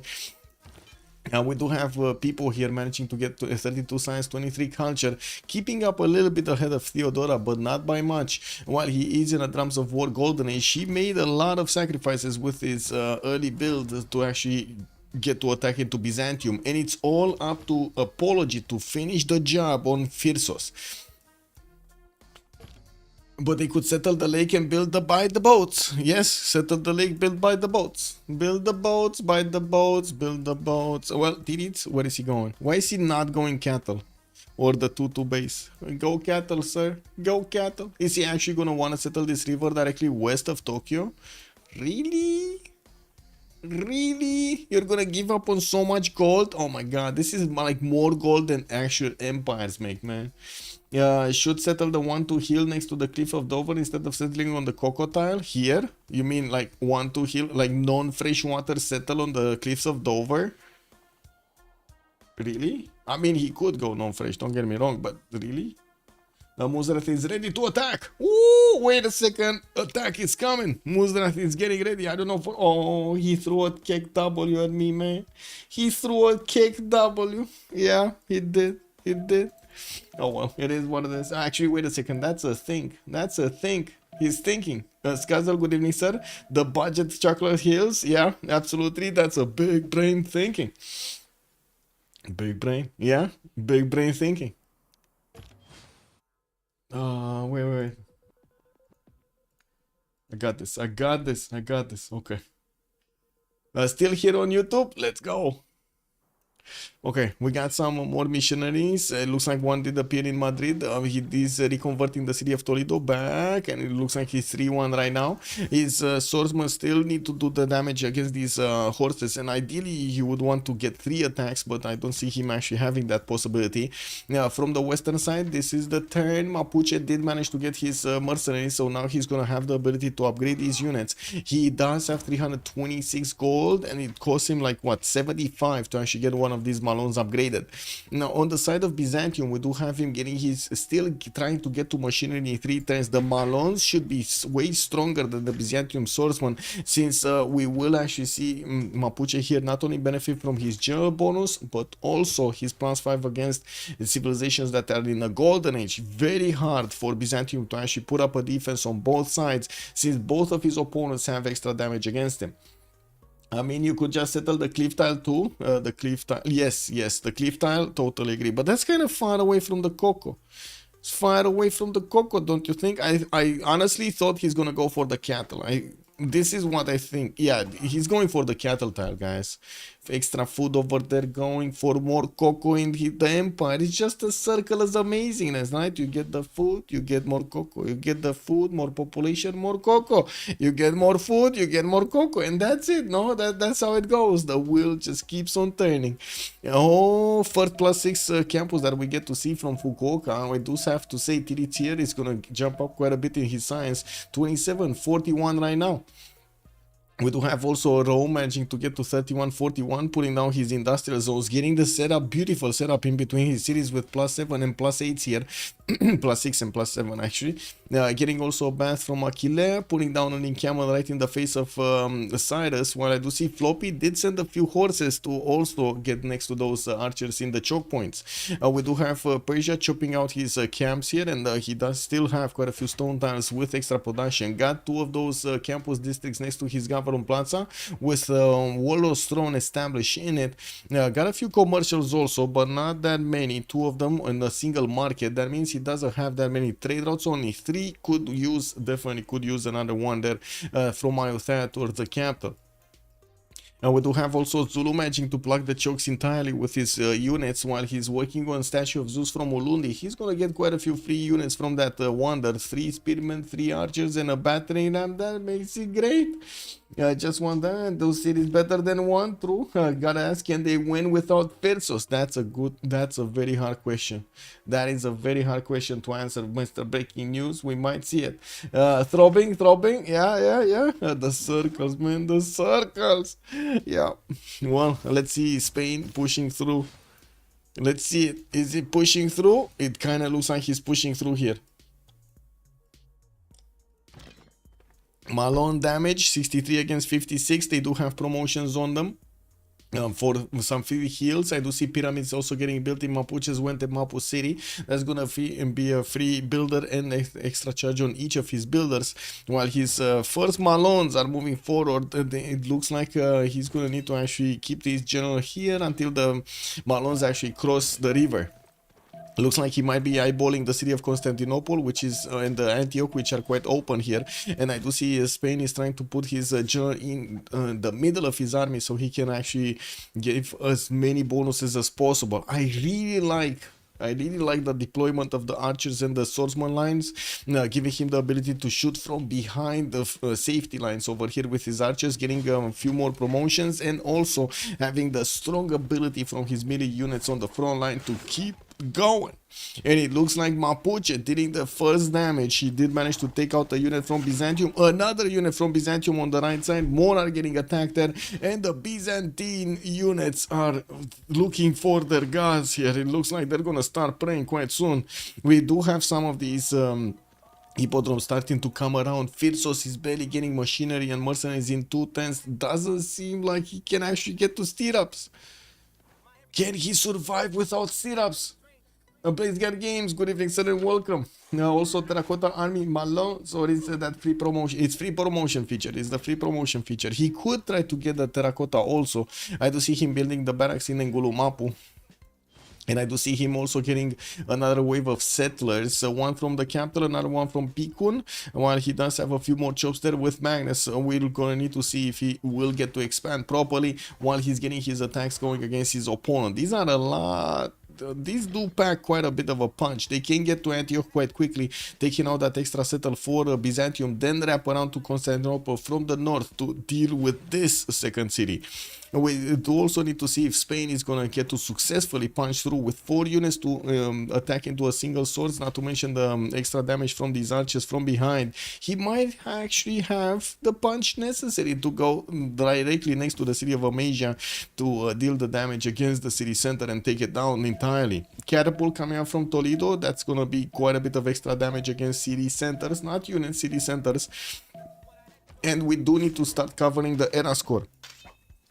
Okay, come, push back from Byzantium, got his tile back next to the city of Amasia, but that also put the horse in danger here. It got a promotion, couldn't get a promotion. We do have Mapuche getting to take out another unit, might actually get to take out another one. He just needs to somehow get away from that. Okay, 2 tiles now next to Amasia, 2 tiles. Oh, this is getting heavier. This is getting quite heavy. Ancient walls in 6. Yield stab, we got Phyrsos here, 37 faith a turn. Looks like the city of Antioch is just gonna get ignored. The city of Constantinople does have the walls coming up in 4, and I do see there's a builder that doesn't have a chop. There's a builder, but there's no chop. It used to be a chop, but now there's no chop there. Where's samurais? I know. Where's samurais in the Bay of Gibraltar? Anyway, Osaka got placed, got his Coco, extra gold there. Titiits is 58 gold a 10, got to his 2, 4, 6, 7 cities. And I do see him working on his army of builders to start improving everything. Starting to also put down the aqueducts here and get some extra adjacency towards his encampments while he's working on Machu Picchu. Well, in the era score, apologies, 2 turns out from getting a golden. We do have Erwan, also 43-43. Looks like he's gonna need 54. He needs 10 more points to actually get a golden age, and we do see him starting to core up his units, working on Statue of Zeus 4 turns and getting an Impy core. So it looks like he's gonna probably get those points. Pipo, Dark Age. Oh, he's gonna sit in a Dark Age, get the extra +5 against Byzantium and smash. Just keep on smashing Amasia. Oh well. Meanwhile, Blackwing can save with Corsair. Honda Spaceship, do you think? This is normal age Blackwing, by the way. 6 turns for castles, 2 turns civil service. I don't know. Would have used Valletta right now. Yeah, Valletta would have been useful.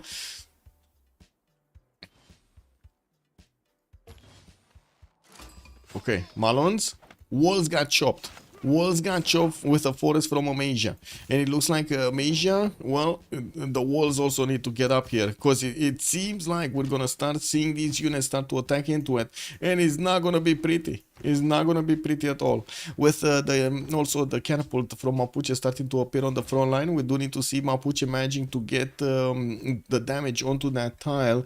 There are flat tiles here to the west of Constantinople on that incense tile, and it looks like these are hills, so unfortunately the catapult can only do damage from the north. There's also march tile, unfortunately, on that right, so it denies him the extra movement.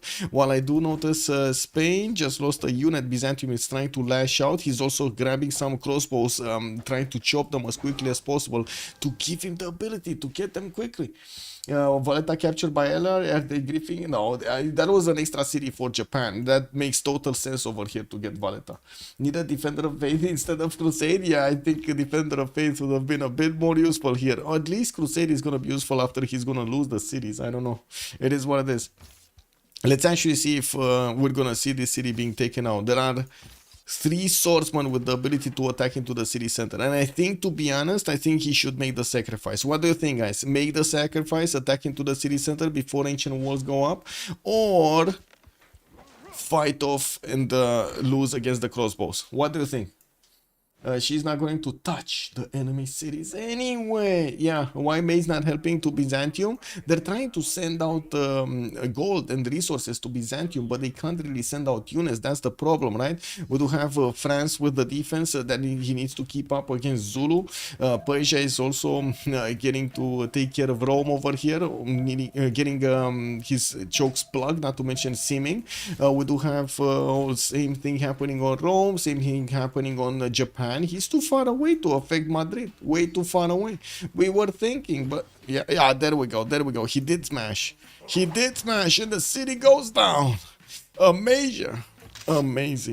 You see, yeah, he's probably gonna wanna wait for an attack and then take it out entirely. I do have to say Byzantium, city of Amasia, former city of Amasia, was converted, so he gets an extra +5 from his crusade belief. They just traded out a swordsman. Oh well. It is what it is. And walls got chopped. Wow. Pipo. Big mistake. Maximum mistakes over here, man. Solo getting over 200 viewers from Solo Civ. Good evening, sir. Happy New Year. And thank you so much for the rave. Welcome everybody. We're watching CivFR Squadrons finals. Final game. Game 5 from the CivFR Squadrons. Going between Freritos de la Vega against DShark. The Sharks looks like they do have quite a bit of a punch over here against Phyrsos. Byzantium Phyrsos is trying to fend off 2 of the Sharks in the water. As you can see, he's pulling off the Matrix.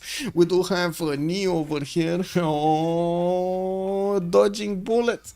Yeah, Skazel also Mapuche should have blocked the chop tile. Yes, he should have, but he didn't. I don't know why. But now he will probably take Antioch and take it out entirely. We do have the catapult getting into position. Another one moving through. And the city of Constantinople's walls will probably go down quite quickly after these catapults are gonna start smashing down the walls with their big balls. Can I call them big balls? Is that... I think that's actually allowed, right? I can actually call catapults throwing big balls against walls. The big ball attack, man. The big ball attack.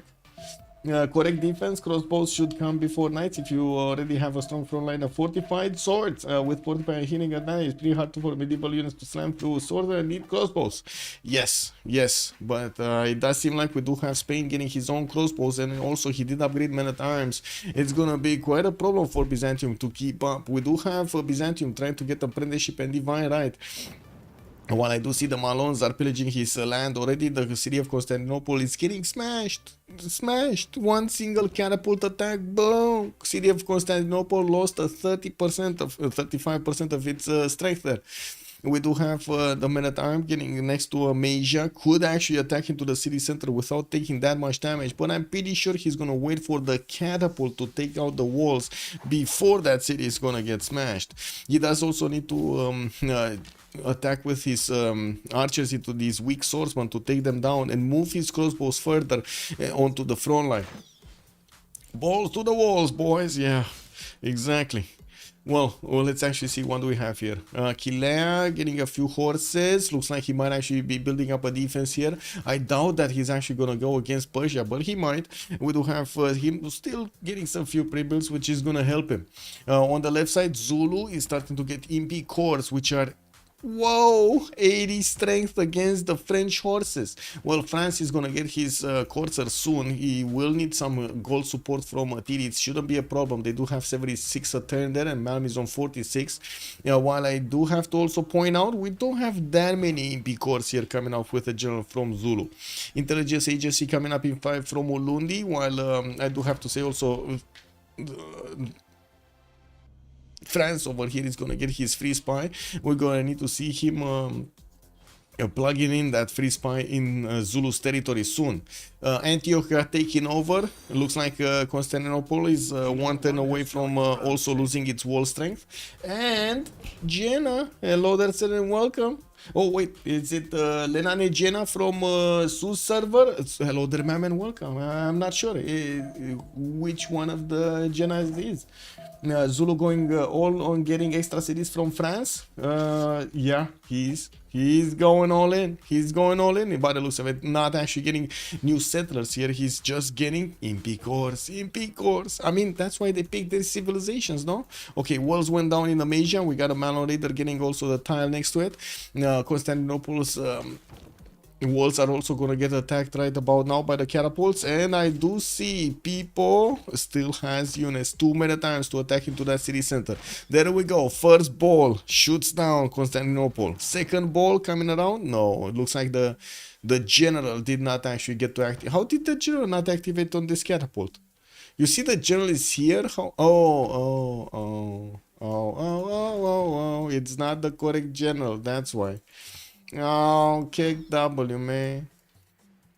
If it fails, he's Giga Errol. Yeah, guards more likely. Muskets, super weak. Yeah, but if he gets to guards, that's a problem, right? They want to take him out before he gets to guards because they know. I'm pretty sure they know it's a problem.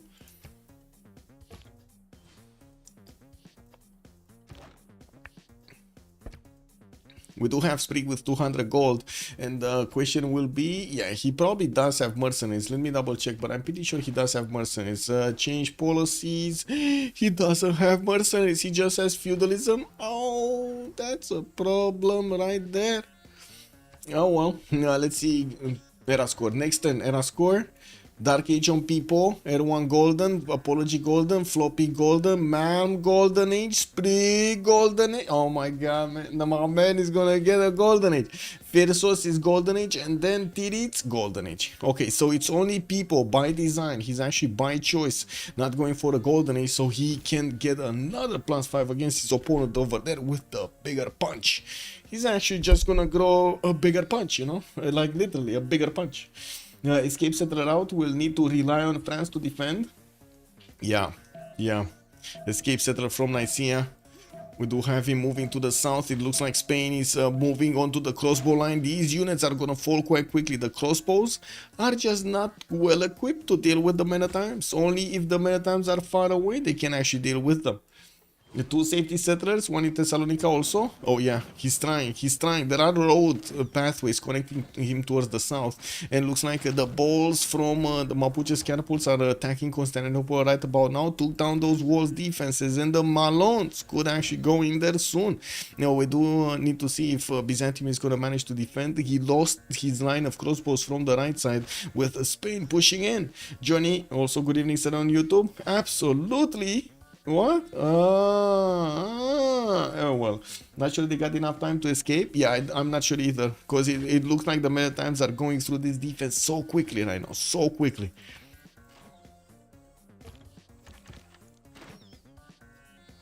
You could say boulders instead of balls. Yeah, but it doesn't have the same meme, no? Inoxidable, good evening, sir. Okay, I think this is about that time we need to ask chat. Let's actually take the pulse of the chat. I'm gonna leave you with this /poll, because we're gonna go into a pause in a few minutes. Should I say balls or boulders?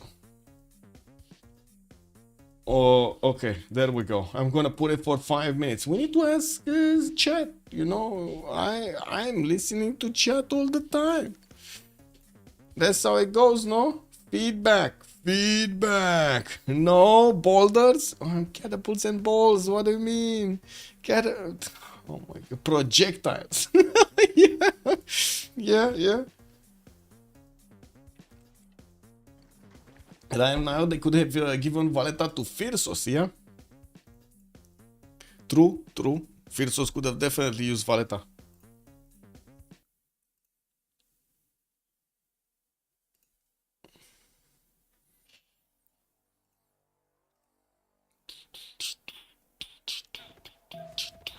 Okay, we got Mapuche moving from the right side. He didn't put the city of Constantinople under siege yet, and it looks like he did manage to get a unit out of it.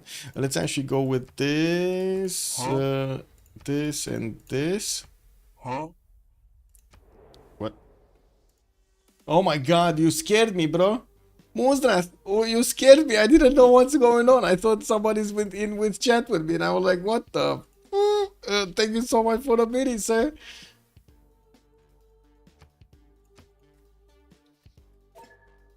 Well, what did I say?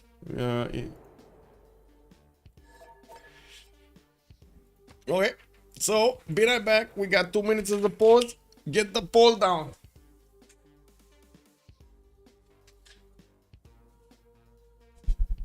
Oh, toilet, toilet, toilet. Woo, woo.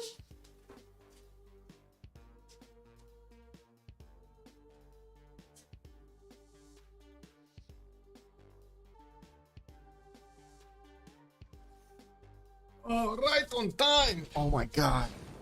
Oh, I'm gonna do records. It is what it is. Okay, Constantinople got taken over at the beginning of this era. We do have that city of Byzantium taken out by Mapuche. We also see that one of these catapults did also bite the dust here with the Byzantine swordsman going against it. Looks like Mapuche lost the city of Antioch to rebellions, while we do have him with some how to say, Malons on the other side next to Amasia. We do need to see if he's gonna actually supply. We still have 4 Malons ready to go, while I do notice Spain also is gonna manage to take out Nicaea soon with his catapults about to throw those balls. Wait a second, should I say 8 for balls, 5 for boulders? It looks like chat is split right now. We don't know what to call them. Can they defend constantly? Nope. Surely France is the next target after Byzantium falls. As France is already a target. Senior test upon summons you. We do have MP cores one-shotting these forces of France and managing to actually do 79 against 70 of the Corsair across the river with a general. I would say that is a problem. I would say that is a significant problem, especially since Zulu not only has MP cores. You know what he has? Crossbowman cores. These crossbowman cores are gonna do the initial damage, and it looks like France, unless he actually gets a stronger unit and uses melee units actually instead of cav units, because this is where he made the mistake, right? Trying to defend with cav units against a cav specializing anti-cav specializing unit. That seems like it's a problem. Not growing via culture on Hojo. We do have Shinto able to condemn, and 2 Diplo points for Titiits for Hojo. He might try to go for a Diplo victory here, but they also might lose one of his allies. That's a problem. That's a major problem for a Diplo victory. And it looks like the balls win. Balls win, guys. Can they defend? I don't know. Can I see? Wait, I can see that this extension is gonna be quite distracting. Yes, it is. Mostrat, it is. It is. I love it, by the way. Love it. From I don't know who thought of it, but it's amazing. Love it. Love it. Wow.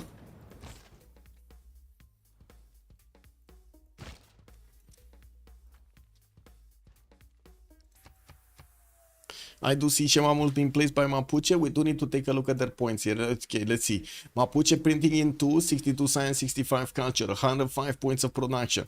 We do have him 46 gold, still getting quite a few chops of building his intelligence agency in 3, and still no replacement units for these Malons that he's using. He's losing next to Constantinople. Actually, he's going to need to yeah, move away quickly. Maybe put that in the city center so he heals a little bit faster. While I do see Erwan 42 science and 29 culture. He's doing the all-in attack against France. Bedlamite, good evening, sir, and welcome. Where are the Inquisitors? Conquistadors. Are you, wait a second, are you thinking Conquistadors or Inquisitors? Which ones?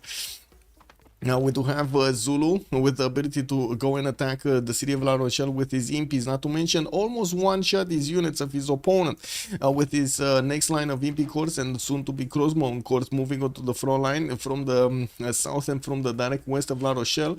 This is going to get tougher and tougher for France to keep up with the defense. Now, what religion did Spain pick?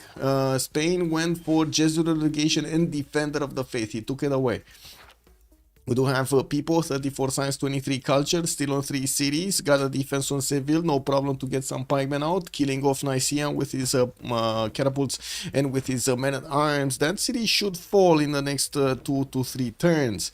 Now, we also have quite a few Byzantine crossbows coming out to play here, but they do need to take care of the north as well as the east side. And since crossbows from Spain are getting upgraded in the Masia, we're going to see these pew, pew, pew, pew against each other. There's going to be quite a laser fight over here in the form of arrows. Floppy, 68 science, 99 culture. We got Cyrus here with 2, 4, 6, 7 cities doing the same on the side of DSharks. We got him getting some campus research projects, and I do want to double check who did manage to get the trade routes. We got Pipo, no, sorry, Floppy. Floppy got 2 of them. He got Zankian and Marco Polo, while the third one is still not available. Ifadlan is not here, not available yet. We do have Irene of Athens showing herself as the next one, and we're going to need to see who's going to grab the scientist soon. Malm, 68 science, 70 culture, next to Floppy, 73, 101. Looks like 173 points of production for Rome. He did manage to get a very good industrial zone setup with his baths. Beautiful setup, getting his knights out and positioning them towards the southwest. This is quite a big military for Rome to flex over here in Aquileia and Antium. Are they expecting something? Is he preparing something against his opponent? One of the two. We're going to need to see which one scenario is this. 52 gold is also good amount for Trajan to actually bank on. Intelligence agency next turn, 10 pop city also next turn in Rome. And Puteoli, by the way, both cities will grow to 10 pop.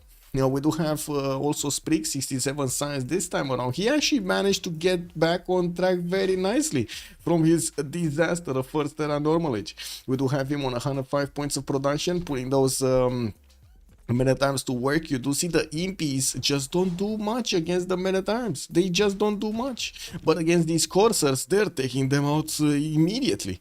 Anyway, Sprig here is trying to fix the problem. The crossbows are going to be the ones that are going to help out Erwan push through this defense. And we're going to need to see when more units come onto the front line how the cookie is going to crumble. We got also Phyrsos, 11 science and 10 culture, trying to get away with his settlers. He will get a safety settler if he wants to in between the mountains there. And it does seem like he's plugging in Victor into his last bastion, his capital city of Thessalonica.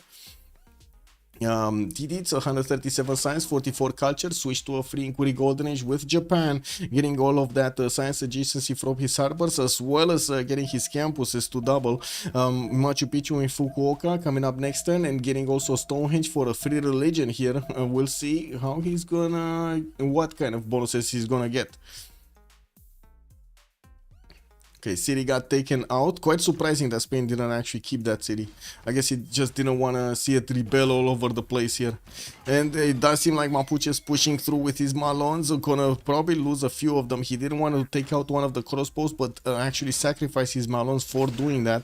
Another crossbow got taken out. Okay, well, he's doing this. He's doing this. This just got settled. There's another city from Byzantium, another settler moving towards the southeast of Paris, and it doesn't seem like there's a unit there that could actually intercept it. We did have Zulu managing to get a unit across the river on the choke point here on La Rochelle on the river bend, while his battery ram is coming soon in 2 turns, arriving next to that city center. We're going to need to see these impies do the full damage against the walls with the battery ram, and not to mention the crossbows do need to start getting in there and start doing the damage.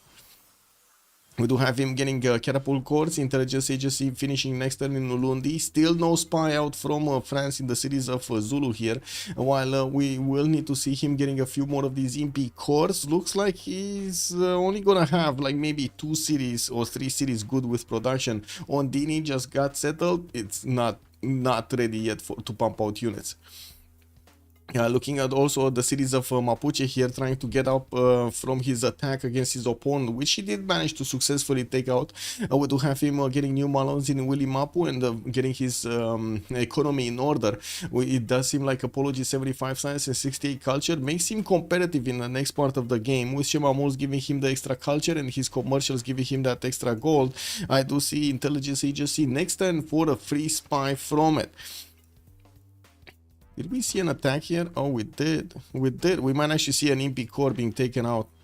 This man-at-arm, man. This man-at-arm 77 against the impy 76. It looks like it's strong enough. It's strong enough. It actually has the muscles.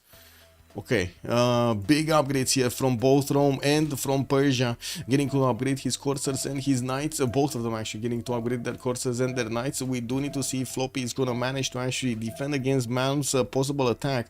Now, both of them do have generals. No, I do only see a general on the side of Rome, but that's only Sun Tzu actually. We do have Rome getting the bonuses on coursers and knights. Okay, that's fine. Okay, what's going on here? France sending a few courses to save Thessalonica from Spain and from Mapuche. While I do see Mapuche getting his walls up in Constantinople in 3 turns, it does seem like the men-at-arms of Spain do have a problem here. They're taken out by France. France coming to help out Byzantium. France coming in for the clutch, basically, like they say, no? Good luck, opponents. Okay. Or opponents. Opens. What is opens? 100 lol. Wait, Brazier Games also only solace is that Hojo is really ahead on science, but that alone isn't enough. Cyrus was really good culture, yes.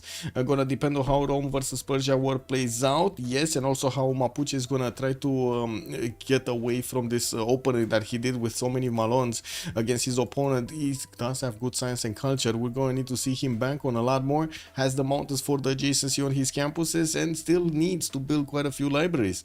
While Japan here is starting to get nice out, it looks like he's a bit worried that he's gonna get attacked by Persia in the city of Osaka and getting a few heavy chariots with knights to plug that choke in the south. The armies of Rome are starting to march towards the cities of Bactri here, where there are Persian coursers and some knights to take a look at this. Looks like Floppy wants the information from the front line, and he's moving forward his courser line and his knights on the tiles with hills to get some extra visibility here, while he's gonna get his industrial zone in Bactri. That's gonna be a pretty pog one. That's a +3 there. Not bad. Still doesn't have libraries, working on getting them, getting his intelligence agency in 3 in Pasagade, and I still don't see a spy from either of them actually. There is a spy in Ostia getting built in 3, and that's a bit surprising because he did get intelligence agency, so I would assume in the next few turns we're gonna see a spy appearing in one of the Persian cities to give Rome an extra diplo visibility. There we go. Capital city got plugged in. We knew this would happen. Okay, what's going on? Is France gonna manage to save Thessalonica? Thessalonica is getting smashed by the trebuchet of Mapuche here, dealing the initial damage. Walls are still 2 turns out from finishing. Mapuche pushing through, got a tile next to Thessalonica, might get another one next turn with his Malon from the northwest, and bringing knights to the front line here. While on the western La Rochelle, the walls went down. France did manage to get his maritime on the front line there, while Zulu pushing in with his crossbow and core will have the ability to attack even against these maritimes with strong enough damage to take them down. We do need to see more crossbows, more EPs, more crossbows, more catapults. Beautiful. France has +9 intel on Zulu. Wait, does he? He does have +9 intel on Zulu. Big damage there. He did manage to get a level 2 spy in Ulundi. Did he get terracotta? Wait, we missed terracotta? Or did he get it with Victor? Because I do see Victor established in Toulouse. Yeah, he did get terracotta. Look at it. It's in ruin. He did get it. We missed this building. Yeah, that's brutal indeed. France is doing what he can do to attack into his opponent here. We'll probably need to plug a spy in Seville also to get some extra intel against his opponent here. While we do need to see if he's gonna manage to actually keep away the enemies of Thessalonica from taking over that city center. Phyrsos is in big trouble. Yeah, easy +2 with the passive there of Paris. Whenever he's getting to castles, he's getting a free spy. All free spies do have a free promotion.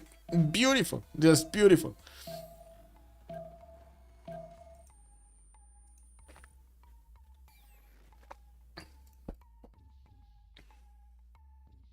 Why do I feel like the city of La Rochelle is not really gonna fall quickly here? Malm over 100 science. Floppy still needs some, and it looks like the MP core from the west of La Rochelle got taken out. The battery ram also got smashed there, and Zulu is gonna need to punch back. We do have his MP cores actually doing the initial damage, while his crossbows, boom, just got away to give one of those MPs another slot there. The men-at-arms are still very strong for France. He did manage to quickly build them so they can pick up the defense on the west side, while in the the north, it does seem like Spain does have the necessary damage to attack into Thessalonica. The trebuchet of Mapuche did make quick work of the walls, and Mapuche's Malons did get in there. There doesn't seem to be a way out for Thessalonica from this. Edessa got the walls up, got chopped with Byzantine builders. And I do see his safety settle is about to go down, no? Yeah, look at that. Safety set. This is a safety settle to the safety settle, basically. That's gonna go down here from Phyrsos on the right side.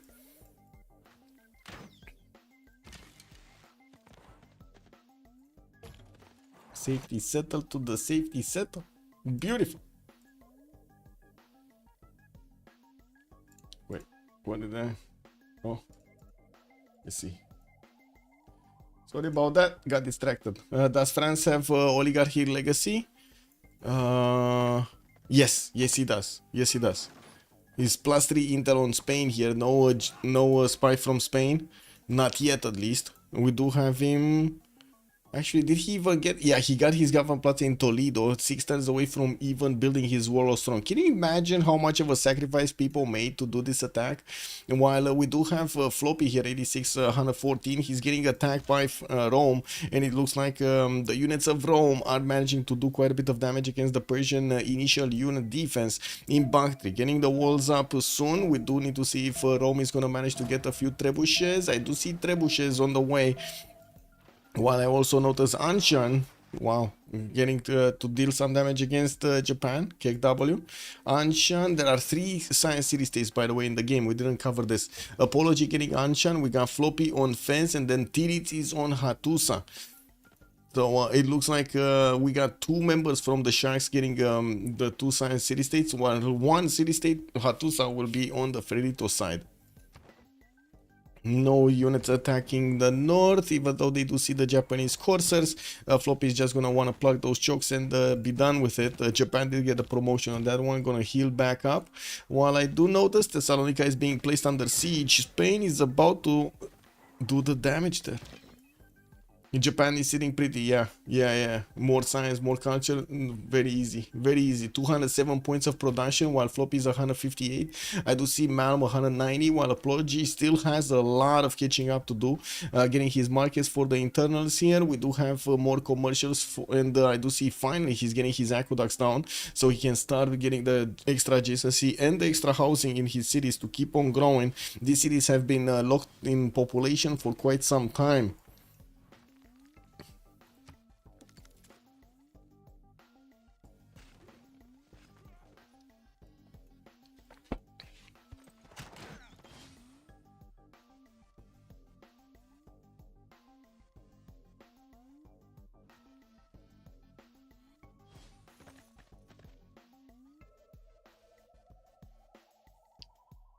Japan looks very strong. Yes, he looks very strong. Coastal trade routes with his ally here, Rome. He's getting already quite a few in the water. He has fleets coming, or I should say admirals coming around. Doesn't really care about them, but he's gonna get some more in a score. And I do see him 143 science with 61 culture. We're going to need to see if Rome is going to manage to push through his opponent here. Persia does look like he just doesn't have the strength necessary to withstand the attack. And I do see Rome benefiting from an extra intel on opponent's movements. Rome did get his first spy, while there's no spy at the moment in Roman's territory from Persia. Well, we got some lance moves coming out from Rome, taking out the strength of that knight. And I'm pretty sure next time he's going to take it out entirely. He does have a crossbow that could deal the initial damage. And then boom! And there we go. Corsair actually moving in first. Interesting that he actually moved the crossbow left instead of getting it onto the hill to start shooting. Oh well, it is what it is, no? It is what it is.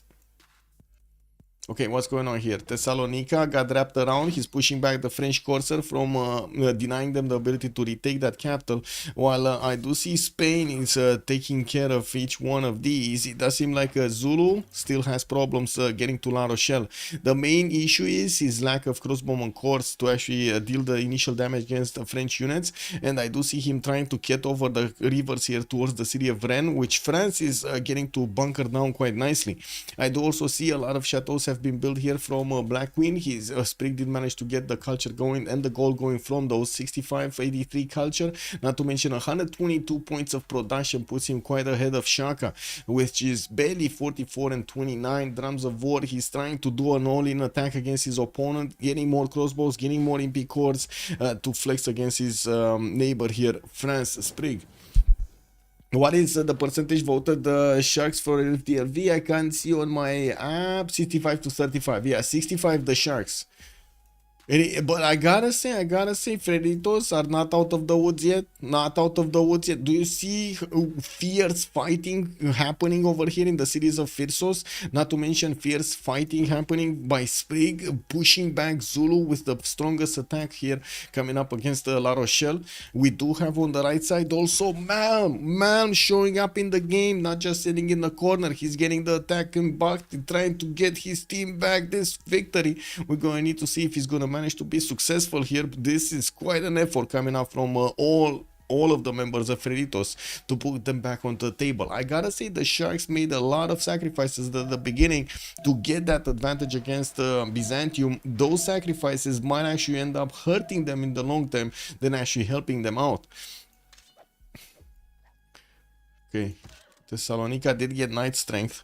He finally got to stirrups, guys. He actually got to stirrups.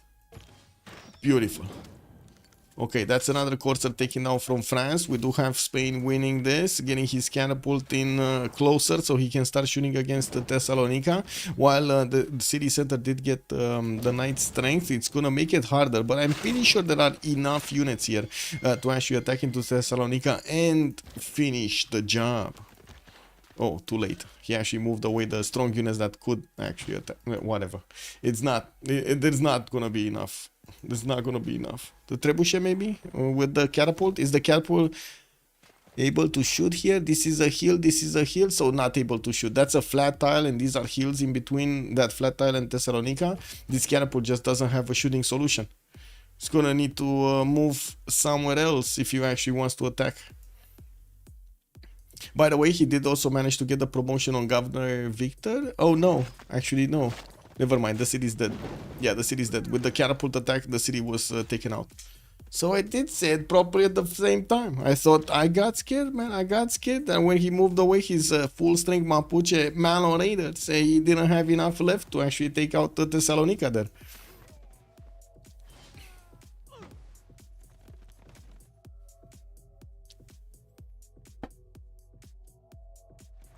You voted Shark and I'm very nervous. The Shark fins coming into play here. I gotta say there are still two free cities here from Byzantium, Antioch and Amasia. They didn't actually rebuild to anyone, but it looks like Mapuche is gonna grab them. Slowly but surely Mapuche is gonna grab these. Nice, nice, nice. Okay, what's going on here? Is Rome succeeding? Half and half. I mean, he did manage to get these coursers behind enemy lines, and I do see two spies are now deployed. Still no spy out from Cyrus into the cities of Rome, even though he did manage to get intelligence agency. I have no idea where his spy went. Do you guys have any idea where the spy for Persia went? Wait, is it appearing here anywhere? Oh, finally in the city of Rome. It's in the city of Rome, man. Okay, yeah, I mean, I think he got distracted. Does anybody want to guess why the spy got distracted? Is this gonna be one of those 007 distractions from the movies? France needs to defend the north now. It will be a problem. Yeah, it will become a larger and larger problem, while from the west side more and more of these crossbows are starting to get close to him. I do have to say Sprig is getting his gunpowder, allowing him to get these many times a little bit stronger, and I gotta say he has quite a bit more stance than Shaka, but it does look like it's gonna be painful to try to get to something like line infantry on the military science side on the bottom tree of the tech. It will take quite a bit of time with only 66 science, and Sprig is pen brush and voice. He's gonna lose quite a bit of his culture in 10 turns. While I do notice Mapuche just put the city of Edessa under siege, there is another city here from Byzantium that's gonna appear in just a few seconds. We did have Persia sending a courser, and it looks like, oh my god, he's not seeing this happening, no? He's actually not seeing this happening. He could get the Corsair to take that settler if only he knew about it. Or can he actually? Can he take it? I'm not sure. Oh well. Spain finishing Wallo's throne, getting more men at arms, starting to also push against Toulouse here, which does house a level 2 crossbow, which is going to be extremely painful to attack into. New campuses coming out from Mapuche, still under 100 signs with a Pembrashe and Voice Golden Age, getting his commercials for the gold. That's good. 143 gold production per turn is significantly less than both Malm and Titiits on the other side. Actually, talking about Floppy also, he does have a significantly less production than his opponents.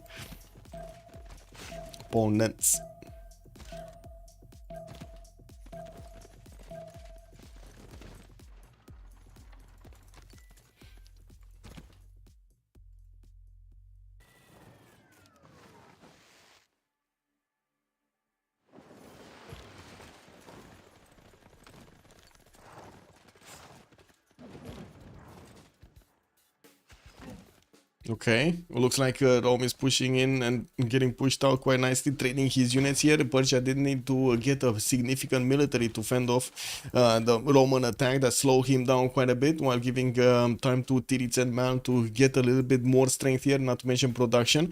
We do have them getting that gold generation going, while I do notice he still has a bit of a war move against Bactri here, quite a military. I don't really see him managing to take down Bactri anytime soon. Coursers, okay, let's see. Men at arms, crossbowman course. Crossbowman, this one moved, this one still has an attack. We got also the catapults that will get a shooting solution against that encampment. La Rochelle can actually start working on the project to repair the walls, and we're going to need to see if the it does seem like the attack on Ren is over. We didn't have Zulu with a successful campaign. Okay, we do need to see the Trebuchet also moving towards Edessa. This is a hill on that... no, it's grassland. It's grassland. That's flat tile. Okay, that's flat tile. So the Trebuchet actually can attack into Edessa. Okay. Conquis almost here. Where are the conquis? Where is gunpowder? Gunpowder. Pipo military science, military engineering to get the... Nighter generation going. I do see he's about to get attacked by Japan, moving in stealthily between these tiles, between the mountains. We might actually see Japan getting into the tiles of Madrid and starting to pillage. There's a single horse coming up in barely 2 turns, while Japan is gonna get his knight very close to those borders to get onto the tiles. There is a military from Seville that could actually try to get quickly to Madrid, but it's still not going to have enough time to block the knights pillaging the tiles next to that city center. We do have a swordsman that actually left the iron unchecked here. Oh well. Yeah, Titiits might clean it up. Yeah, Titiits might actually get some cleanup crews going.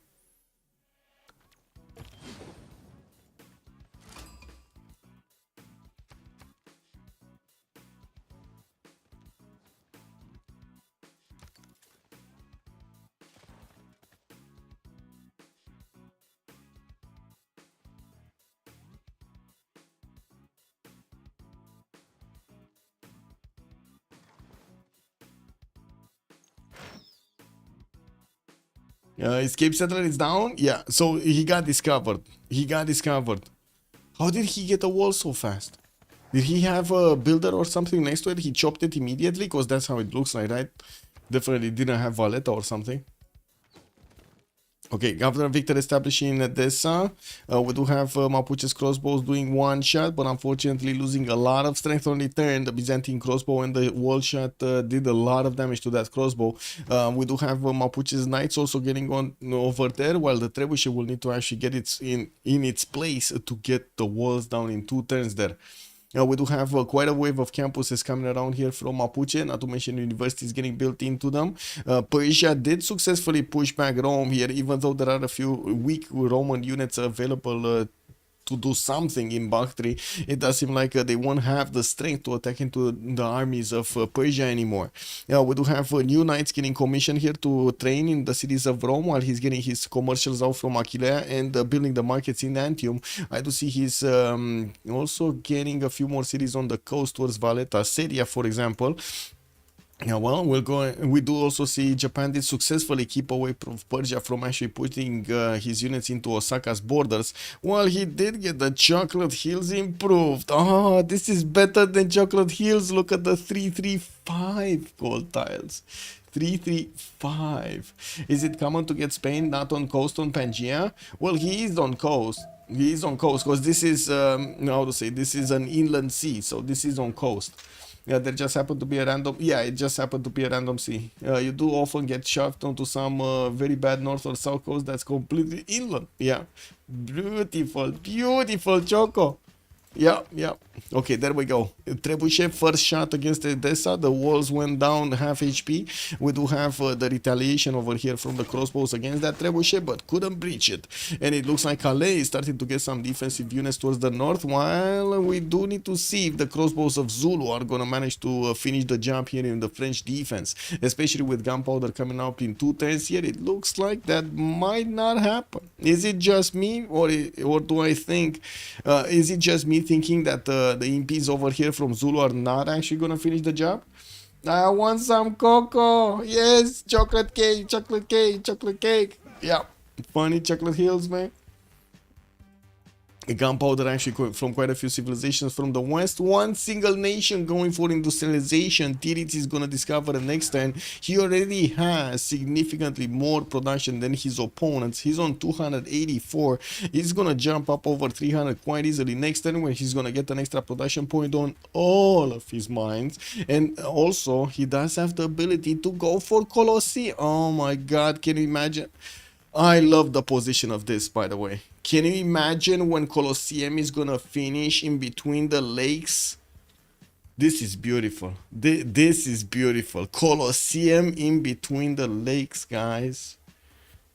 Just beautiful, no? Beautiful. It's snowing there. I may make hot chocolate with marshmallows. That sounds really good. I don't think I've ever ate marshmallows, by the way. I don't think I've ever did it. It looks like we're gonna have a pause here mid-turn. Where's the mausoleum? There's no mausoleum, or at least not yet. I didn't see it anywhere getting built. We got some theater square here coming up from Japan, so he can get that extra culture. He's on 72 right now. Got his industrial zones, campuses, but the Stonehenge got a religion. Wait, he didn't get a religion. Where's his prophet? Oh, the prophet is being sent on the front line. Okay, I see. He's also pillaging the campus and the mines over here of Spain, and not allowing Spain to keep reinforcing the units in Seville, and also putting pressure on France. France is getting also pressure quite a bit from the north by Mapuche, while he started upgrading his musketmen. The imps of Zulu are also pushing through the encampment line over here. Oh, he might actually take that encampment. He should be able to take the encampment next turn with his imp corps. Anyway, crossbow corps here doing God's work. We do have France with some of his crossbows also, level 2s, shooting on against his opponent. Intelligence agency finishing next turn from Paris, while these muskets did get upgraded. It doesn't seem like that they're that much stronger than the men-at-arms at the moment. They do need more points there. Wait, how did the Meshach get liberated? How did the Meshach get liberated? Kick W, man. He's just getting a hippodrome. How did he get liberated with the loyalty? This is so confusing. How did he get liberated? I don't know. Anyway, looks like we're gonna have that pause now. Yeah. I have no idea, man. The real life Zulu photo of European masculine with just EPs. Yeah. Real life, man.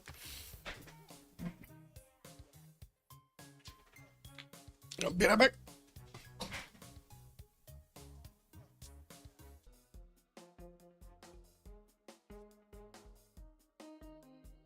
Oh man.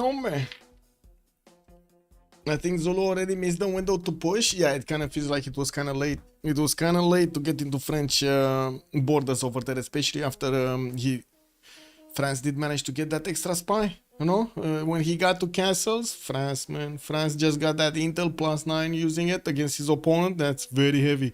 And we do have a spy from Zulu in the city of Toulouse to get himself some extra +3 there. It looks like Edessa's walls it went down. The trebuchet is going to need to keep on shooting that city. While at the moment, there's not enough strength from these units to actually push through. We're going to need to see if there will be a win condition over here to actually take out entirely Byzantine cities. Well, he's not going to take Nicomedia down. Even if he does have 2 coursers, 1 horse and 1 scout, that city's not going to go down. It's just not going to go down. He's going to get his hippodrome, free unit over there, a nice free knight, because why not? That's Byzantine power. Oh, wow. I need to get my turn ready for play by cloud kick. Oh, give me a second. I have something to show you. Check this out, guys. You're gonna think I have cheats. Check this out. Oh my god. Where is it? This one or this one? I don't know which one. I think I did multiple ones. This is basically a deathmatch from Escape from Tarkov Arena. From Escape from Tarkov Arena. Boom! Got the headshot. And I'm gonna get another one. I don't know who is shooting at me, but this guy there. I heard somebody from behind. Sound is extremely important in this game. And a good thing they did manage to upgrade that a little bit. There's a guy here right behind this. There we go. Got him. Another guy coming up left. Yep. Easy headshot. And boom. I ran out of bullets. Right here. Kick W, man.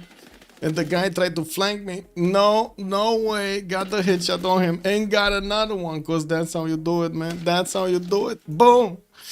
let me actually show you this. Check this out. What was it, here or the last one? I had like an extreme flick, but I think it. Oh, here. Check this out, guys. Oh my! I wish I could actually show you in slow motion. I'm gonna show you like this. Check this out. I move forward. Bam, bam. I hear somebody on the left. There's one in front of me, but I see this guy in front of me is well behind cover, so he can't shoot me. So.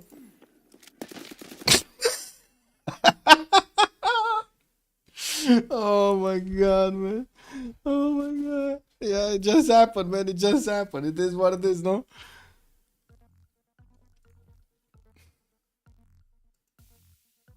Wanna see some more of that? Wanna see some more of the big boom? I swear every time I try to watch a Tarkov stream, it's just streamers playing Tetris with inventory, mouse creep. I mean, that's like half the game, right? It's like half the game. It is what it is. That's a challenge from the game, because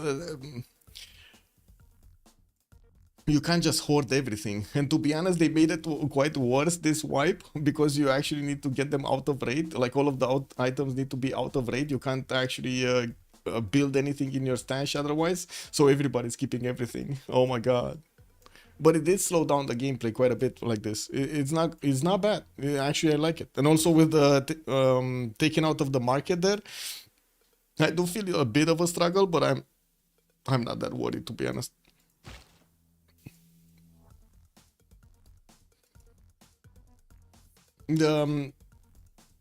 Their implementation with Arena is beautiful, actually. Getting to synchronize all of the stats that you have on the same character between the two, and also getting to make money with one account and sending it to the other account. In-game money, I'm talking in-game money. Not to mention other coins over there. It's very good. It's very good. Very good. Like 50 minutes. How to say? 50 minutes in Arena, and then you get the money for whatever you want. Easy. The apology typo in the game chat. What is it? What's the typo? I don't see a typo. What's the typo, Sandorios? Please? No. Yeah. Yeah, the catapults managed to conquer the main city. Yeah, they are heroes indeed. Instead of people. Oh, instead of people. I see. Yeah. Okay, we got a game going here, and it looks like we do have France is still desperately trying to keep away the Spanish army from taking the north of Rouen. We do have him. We do have also Spain defending against Japan. He did manage to push him back from his tiles, got his cities back. We do got his campus back, and he's repairing it right now. Has quite a bit of a problem with his science number there. New trebuchet from Thessalonica to help out Mapuche push through Edessa. He would really need a second trebuchet here to attack into that city center. One single unit here doesn't seem like it's doing the trick. We do also see catapults here from Erwan did push through that encampment. Zulu EP cores can't do the damage against the encampment tile. Now it's a musket inside of it, it's a bit stronger. We're going to need to see if they're gonna be successful to actually cross this river finally against La Rochelle. With not that many reinforcements coming up to help, we do need to see if Erwan's production is gonna manage to keep up with the reinforcement line he needs. We also see France needing to defend the city of Calais from Zulu, from Mapuche. Mapuche pushing in with a few knights and the Malm raiders to try to pillage these tiles. He just got a promotion on this one, make it a level 2, put the city of Edessa under siege, and in the same turn managed to pillage the lumber mill. Got the goal for himself there. Goal per turn does look like it's kind of equal between the teams. We do have significantly more production on Titiits. 218 science, also double the amount of science that Floppy, the next one up, is giving him, is getting on his empire. Yeah, or we do see him 369 points of production here. On Japan, one turning Temple of Artemis from Tokyo, getting electronics factories, and thus have the opportunity to go for Colosseum. We do need to see when he's gonna place it down. That I would have thought he would have placed it down right now, but I guess it was more important to get the electronics factories in between for the extra production and faster upgrades. Malm looks like he's preparing for a cuirassier attack against his opponent. Floppy is mass production, while Malm is going metal casting. He's just one technology away from discovering ballistics. While he's getting multiple knights out, he's also working on his encampment training projects, so he can get one of these generals that give bonuses to industrial and ideally also modern units. We do have Rome that needs so many points to actually get this next general. It's 305 points and he barely has 90. We do have him with 2 encampments, also with barracks in them. I do not see I do see one of them does have an armory, the other one does not. We would also see him getting his military engineers out to start connecting the cities with, or I should say his cities with his front line. And we do also see him retreating his units from attacking to Persia. Persia was the first one to get to nationalism, making his knight corps a little bit stronger, but still not strong enough to take on the entire military of Rome, especially with the composition that he has right now. We do need to see if Japan is actually going to follow up the attack he did against Madrid with some stronger units. He's getting military science in 2 turns. That would unlock his upgrade for the courses for to get into cav technology. That's going to make a stronger unit, but probably still not strong enough to attack into Spain successfully. He didn't make a religion. He didn't give Spain an extra +3, and of course we do need to see how he's going to also manage to finish Edessa here. Come on, Mapuche, can you get Edessa or not? This really needs to be deleted. It really needs to be deleted. There we go. There's a knight that's gonna take it last second of the turn or around there somewhere. Looks like La Rochelle still doesn't have walls. Zulu retreated his units. Zulu is on the back foot. Uh-oh. Now this is a problem. Zulu on the back foot, Erwan running out of steam, Pipo running out of steam, Apology barely getting his 100 science right now, getting his entertainment complex for a bit more amenities there, and I do see him finally finishing up his libraries, getting an amphitheater in Mapu for the extra culture. While he did go up to 184 production, he still doesn't have his industrial zones down. That is a significant problem though, comparing to Rome and of course Japan over here, which is just gonna keep on going up. Right now Japan has so much an advantage against his opponents. 4 turns until the next World Congress, there will be no more Free Inquiry Golden Age, no more Pen Brush and Voice, but at least they will get the opportunity to get some reform, the coinage, and of course another monumentality if anybody has some faith there. And we do need to see who's gonna get what. Looks like a full Dark Age from the left team, from the Sharks, while I do see Sprig is 1 point off from getting his Golden Age. We do not see what he's gonna get. Nationalism, he's gonna get to core up a unit and boom, he's gonna get Golden. Titiits also 1 point off. I'm pretty sure he's gonna get that going, especially since, by the way, I don't know if you saw, but he did manage to get Imhotep as an engineer. And we do need to see what is he gonna use him for. That's a very big question. What is he gonna use him for? I was thinking he's gonna use it on the Colosseum, but it looks like he just pre-placed that Colosseum. Oh, look how beautiful this is.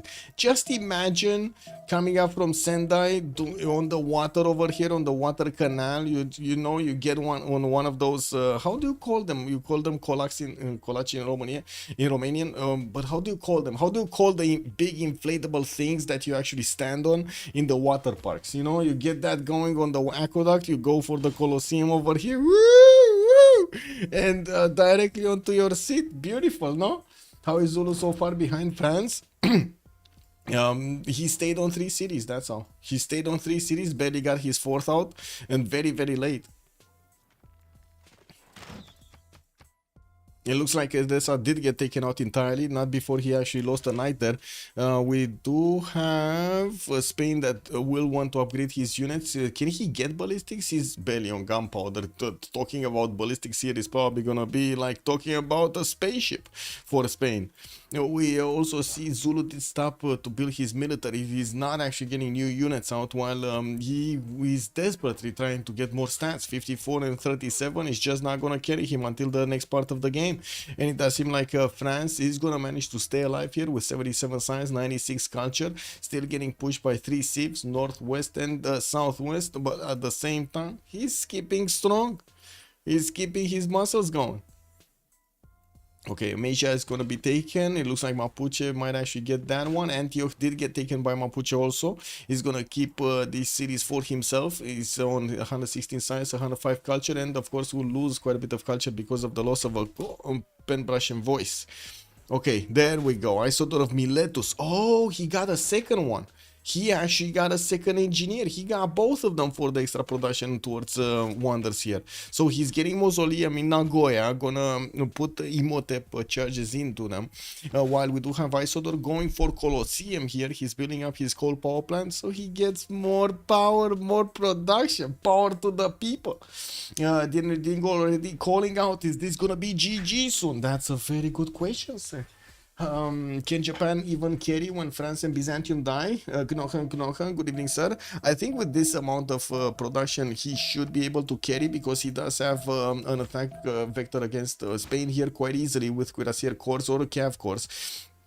We do have him also. We do have also Rome preparing a very strong attack against Floppy, and the moment it does seem like metal casting is coming off from Cyrus here. He's also gonna get to the Cuirassier timing of his own. Trajan getting his military science did get to Cuirassier, so you will have both of these types of units from the industrial era. The Cuirassiers from the heavy Cavs and the Cavs from the Cavs, the light Cavs, KW. Okay, what's going on here? Still no movement. France is managing to successfully push back both Mapuche and Zulu, and at the same time Spain. Man, France did amazing. I think there were quite a few sacrifices against the city of Calais. He tried to take that with his last remaining units. Couldn't do it though. That city is half strength in its garrison, but it's still alive. Do you get new Imhotep charge if you use to build a mausoleum? Bellamite, if you don't get it immediately, but if you did manage to get if you do manage to keep Imhotep while mausoleum is building, so you don't finish it with Imhotep, he's gonna get a second charge. Isodor has 3 charges, for example, right now. He finished Mausoleum with Imhotep, and Isodor got 3 charges. He's 2-turning Colosseum. What's the production in Kyoto? That's 110 production city. 110 production city. Oh my god, man, he gonna get to planes. Anyway, era score, we got one more turn until the next era. Sprig did get golden, Titiits did not get golden. Oh, did get golden, never mind, 97, 89. Don't know why I thought it's 87. Well, it's fine. Okay, Nicomedia is still up over here. France did manage to push back the units that Persia had around that city center, and it looks like there is no more courser to attack into Nicomedia anymore. There are a few Byzantine missionaries that are converting Cinguetti, or I should say converting the cities of France slowly, while I do notice Mapuche's economy with Zulu's economy did get to connect over here. There would be a very good city that would be placed on the road of these traders with some Reina bonuses to get more gold, or he could place Reina in Ondini. Look at all of those traders just going through this city center. Beautiful. Yield stab, 200 production floppy, 200 production apology, but unfortunately Titiits has more production than both of them combined. Oh, look at this, man. So it doesn't work like chopping pyramids with last builder charge. Well, I mean, you get a new builder, right? When you chop the pyramids, you actually get a new builder, and then that builder gets the extra promotion, gets the extra charge. Zulu and Spain just 2 IRL, yeah. And not only Zulu and Spain, it's also, I wouldn't really say Floppy and Apology are that far ahead in the game. It's gonna be extremely hard for them to actually withstand the next tier attacks and also get their sim in the bank. That's the problem, right? Rome will want to push. We do have a decent amount of gold from Apology, so he's gonna keep giving gold over here to Persia to get his upgrades going. I do see Apology getting cartography, even though he is trying to get industrialization. He doesn't actually have harbors or ways out of that inland sea. Or I should say inland, not sea. We do have some caps from Japan being sent from Osaka. Looks like they might be focusing Persia down. They might be focusing Persia. Both Titiits and Malm might actually be focusing over here Floppy. If they do manage to break Floppy, that might be the game for them. They just need to keep alive Nicomedia, keep France strong over here and fed, and then break Floppy. If they break Floppy, Mapuche is gonna have an extremely hard time to get back into the game. Okay, we got Rome moving another settler towards the south. He's gonna put down the city, start upgrading field cannons and getting his cuirassiers, not to mention these cav upgrades. While he does have cuirassier cores that will do a lot of damage to this Persian knight, it is also a matter of gold here for Floppy. He's gonna require the support of his allies there to upgrade his units. With gold, of course. A military engineer connecting pathways. I have no idea why he's actually connecting pathways, because his settler is gonna immediately connect these cities, but maybe he wants to actually build the river bridges. Anyway, we're gonna have a pause here of 2 minutes. Digital fate. Alright, cool. Hey. Okay, be right back. 2 minutes.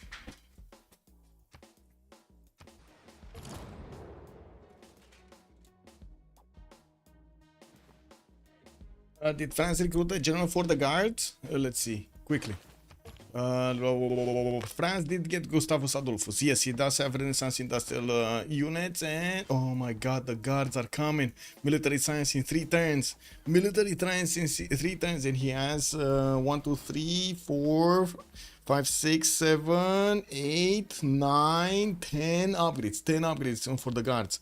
I do see he's getting more musketmen, and of course another one of these spies. He did get the general in the city of Paris and will need to move it on the front line. The guards are not gonna care at all about Zulu's units. Like, those guards are gonna be so strong over here. If he does manage to get to the core ability also, which he shouldn't be far away, or he has it already, right? He has it already. Yeah, he has it already, because we were talking about his possible point here from nationalism. Okay, so defense up on the north, defense up on the northeast. No way for Spain to push in.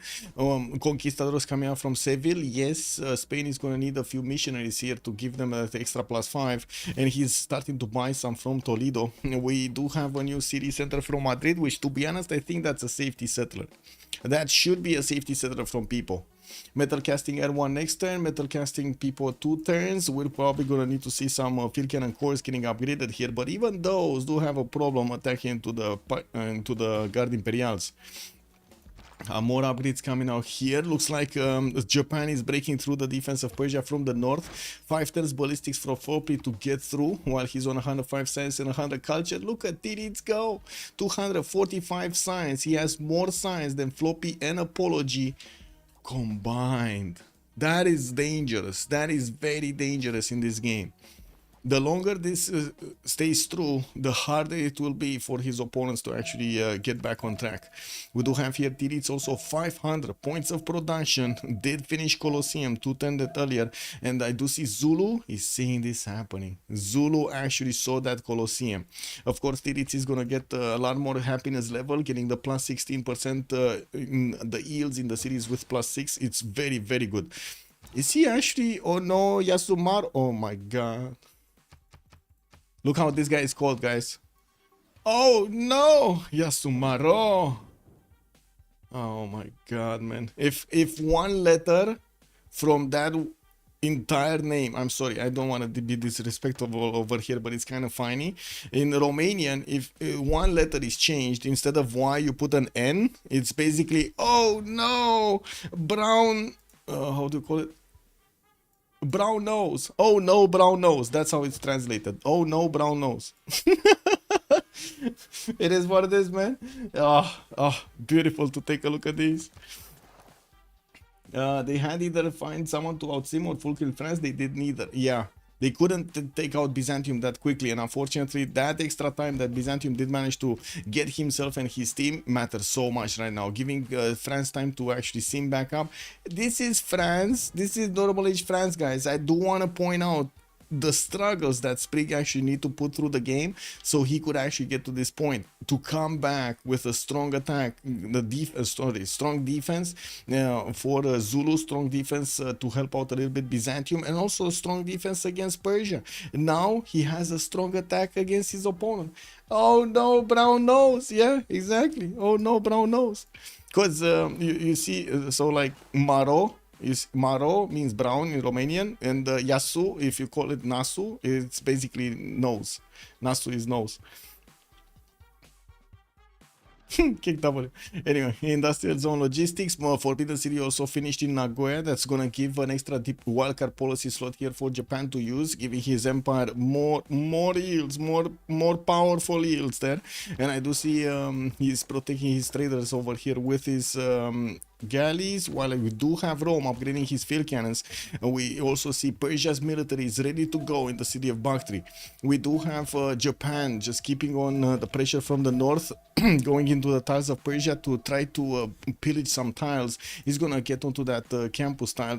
He's gonna take out, pillage it entirely with the library and the university, slowing down Floppy's ability to get the science numbers up. We do have also cav attacks from Malm, not going through the south, going from the direct west of Aquileia, exactly where Persia did not upgrade his units. This is a problem because, again, they don't have that many funds to actually upgrade all that they want. Mountain Tunnel has also been built, which is going to give him the ability to move through another choke point over here. And it does seem like Rome is managing to push through. Very weak units over here from Persia on the defense. They're not only a technology below, but they also don't have the core ability yet on them. They didn't caught up, I mean. Yeah. Okay, Toulouse. Oh my god. How is Toulouse going down? How is this city going down? Oh, the Trebuchet took it down? Oh my god, this is... I thought Spain is not going to get this, but it looks like he will. Wait, will he? This man, this Muskeman, can he have enough power? He might actually have enough power next turn. He needs to get the tiles in front of the city center. So this swordsman can be taken out with the musket. And I think this musket will have enough movement next turn so he can take out this other musketman.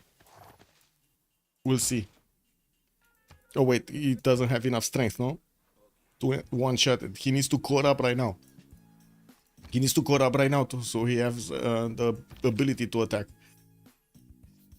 Or he attacks with this, and then attacks with this, and then next turn he's gonna attack with this, and next turn he's gonna attack with this on this, and boom, there we go, both. But anyway, that's gonna be a lot of moves on the first, in the first few seconds of the turn. A lot of moves. I'm not sure if that's possible. We got conquistadors from Spain also moving through, and of course we're going to need to see if Sprig is going to be successful to keep that city on his borders. While he was getting his military science, he's one turn off, so guard imperials are going to be available to upgrade next turn. Even with guards, I don't think he's actually going to put the city of Toulouse that high strength, and I do see him actually taking out that swordsman. This is not the correct way to go through, no? Yeah, that city might be taken regardless, right? Let's actually see. Let's see if Spain is going to move through. He just needs to take out this man-at-arms. No, city. Pipo just clicked first. Pipo clicked first. It is what it is. France lost a city. Beautiful from Pipo. What can I say? He lashed out over there from his irreal position to take out one of the French cities. That city is gone. Yeah, good evening, sir. We got the Guard Imperials starting to be built here in the French cities. He does have 2, 4, 6, 7, 8, 9 upgrades possible in Rouen, while he also has these deployed in La Rochelle and Calais. He has another 2, 4, 6, 9, 10, 11, 12 that are going to be placed here. Oh, it's actually raining outside. WT, how is it raining? Man, this is like full winter. How is it raining? Because I'm pretty sure it's not snowing. How is it raining? Give me a second. Vremea, as in weather.com. I'm searching the Romanian weather.com. Give me a second. How the F? It's 5 degrees outside and it's raining. Oh my god, man. You're gonna get popsicles on your noses. I think Zulu is dead with France to you. He might actually. I'm thinking the same thing. In the score tab, we do have the goal being given here to Sprig, but it does look like they didn't have that much to give right now.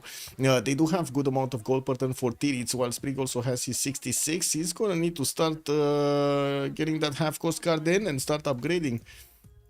They did put all of the upgrades they could into Rome's military, pushing into Bactria again, pushing from the north of Shariqumis, also the east. It does look like Rome is managing to do significant damage here against the armies of Persia, slowing him down, not to mention putting his economy to a standstill. Only 2 gold a turn here for Cyrus.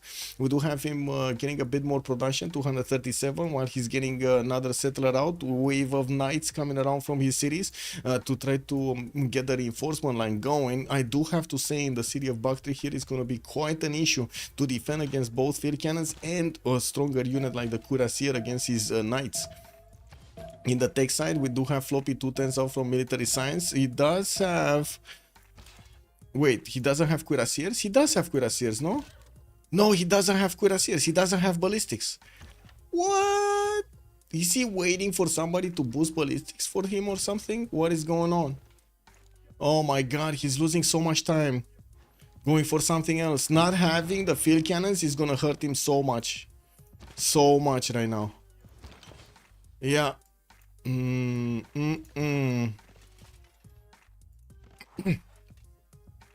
Yeah, just look at the attacks. The Roman units are just doing massive damage against him. Okay, do we have guards? You see, wait a second, actually, I think he wants to take back the cities from Byzantium, because he's upgrading the Guard Imperials in the north. This is another continent. This is not his continent.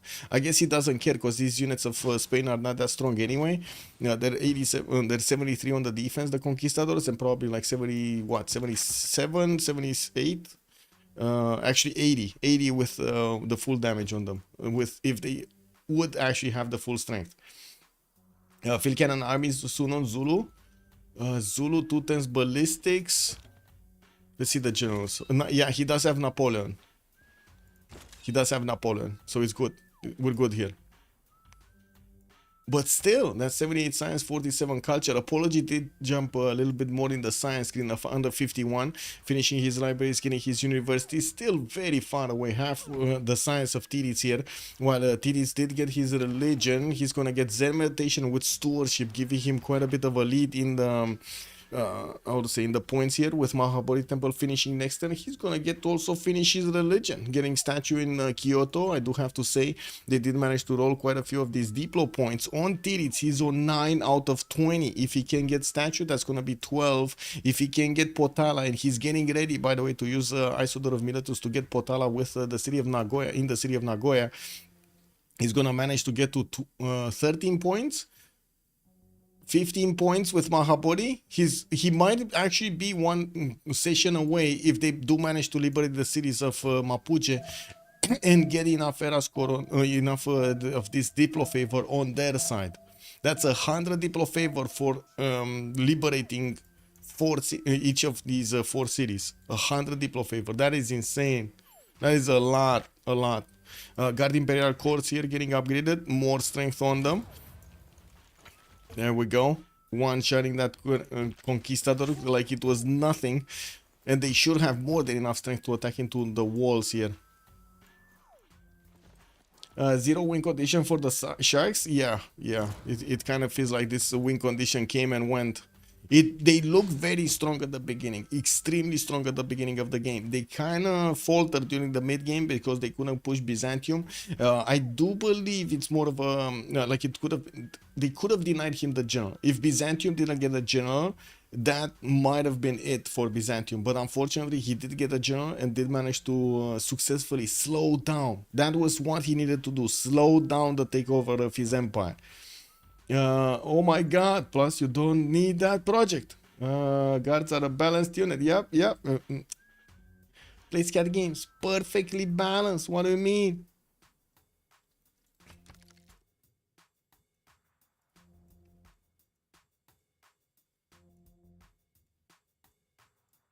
Okay, Potala coming up from Nagoya in 4. Wait a second. Where's the... Did the engineer actually was used there? Well, he still has Filippo. I guess the one charge just gave him 1 turn for Potala. Wow. That was kind of a weak charge over there. The engineer, man. Sloppy engineer. I gotta say sloppy, very sloppy engineer. So we're talking about, what do we have? 11, 20 out of 20. He's gonna get statue, another 3 points, 14 out of 20. And then Potala for another point. He could try to go also for Noble on the scientist screen. Let's actually see if it was picked up by anybody. I don't think so. I don't think he actually got revealed yet. We did have Japan managing to get Newton, Ibn Khaldun on Mapuche, but Mapuche doesn't have those amenities there.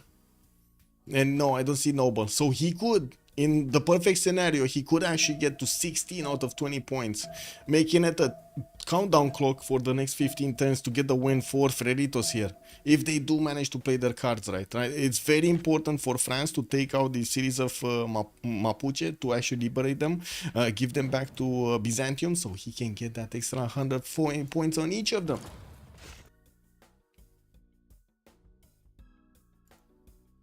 It is what it is. Should not be less relevant than France if he wasn't able to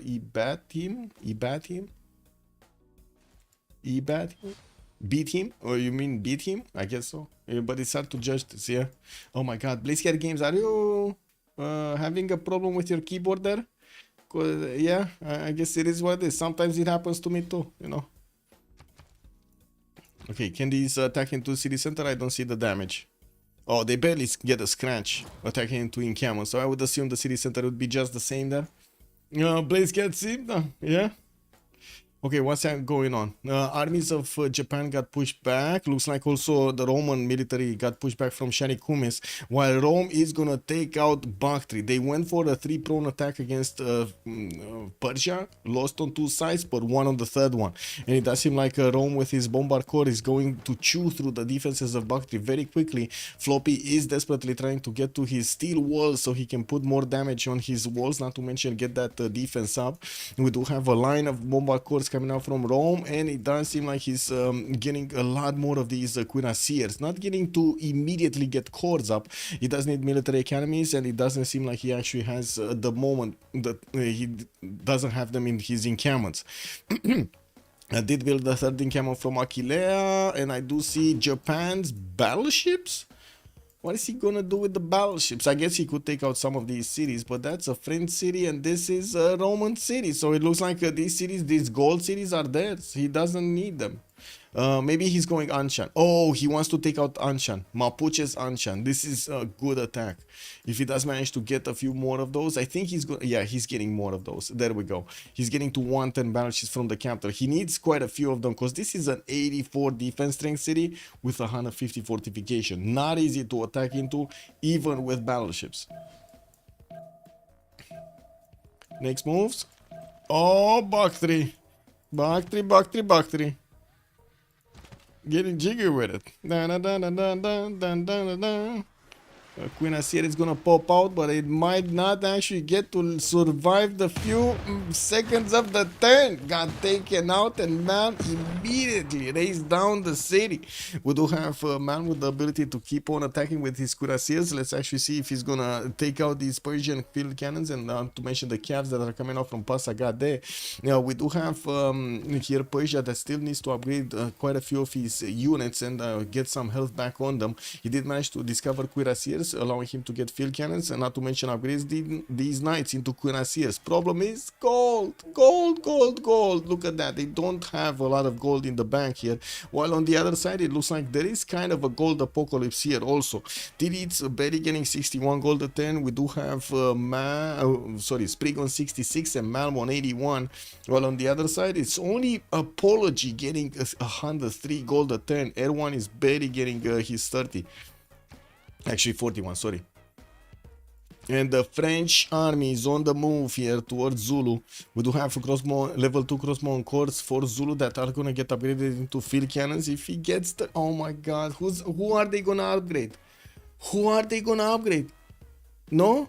Like, how are they gonna upgrade? Where gold? He needs so much gold, 150 gold to get that going. While I do see Francis getting to Amasia, he might actually get to liberate that city first. He did start to take out the units of Mapuche before he's going into the cities. While I do see Mapuche got field cannons, this is gonna be a bit dangerous for the French Guard Imperials with so many field cannons. There are not that many. There are not that many French Guard Imperials. That's what I mean. Okay, looks like he's two-tapping the city of Amasia. If he's getting the attack in the same turn, another city. Oh my god, look where he's putting the city, guys. He's getting it in this. Okay, guys. What is this? What is this from the Lord of the Rings? Which city is this one? And that's a GG! Freritos coming up from a possible 3 versus 4 situation. Phyrsos getting bullied all game long. Sprig trying to help him out, going into a normal age. And also coming back to life over there with his Scorcher timing against Zulu. Zulu trying to poke in with the spears, with the archers, with the crossbows, couldn't get going. And then we did have Rome, man, pushing through his opponent, Cyrus, FloppyFloNG, smacking him down on his cities, taking down his units, getting to Mountain Tunnel through his empire. And then Japan just said, you know what, I'm getting the diplock. Tick-tock, tick-tock, tick-tock, tick-tock. And they saw the points going up every time for the diplock. That's the winner right there. Freritos managed to get this season 14 finals of the CivFR Squadrons. Let's actually go and take a look at the post-game chat here. Give me a second so I can actually get into one of the channels from the CivFR server so we can actually get this going.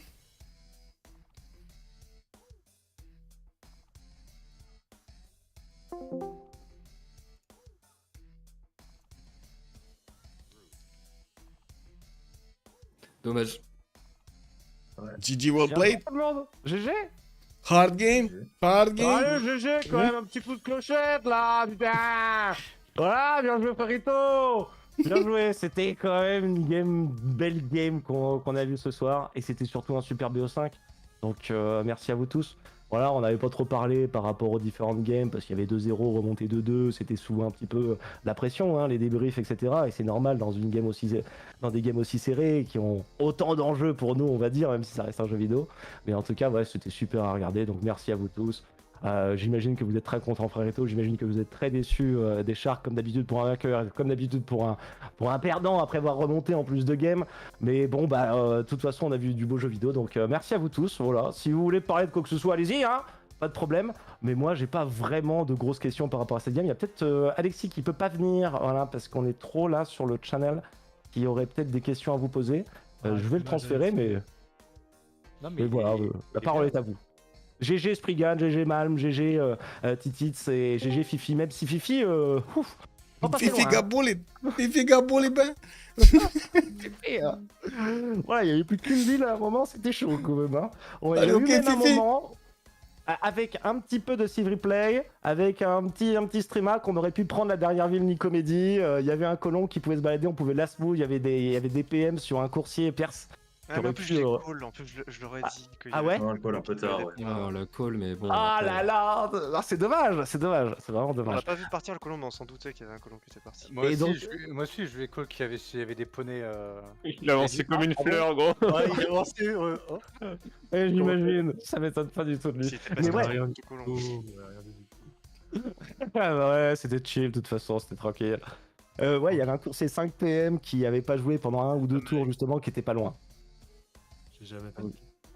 Ouais, À un moment, je ça me suis dit, m'étonne pas. un move de plus et c'était la merde. Oh, Où je partais, quoi.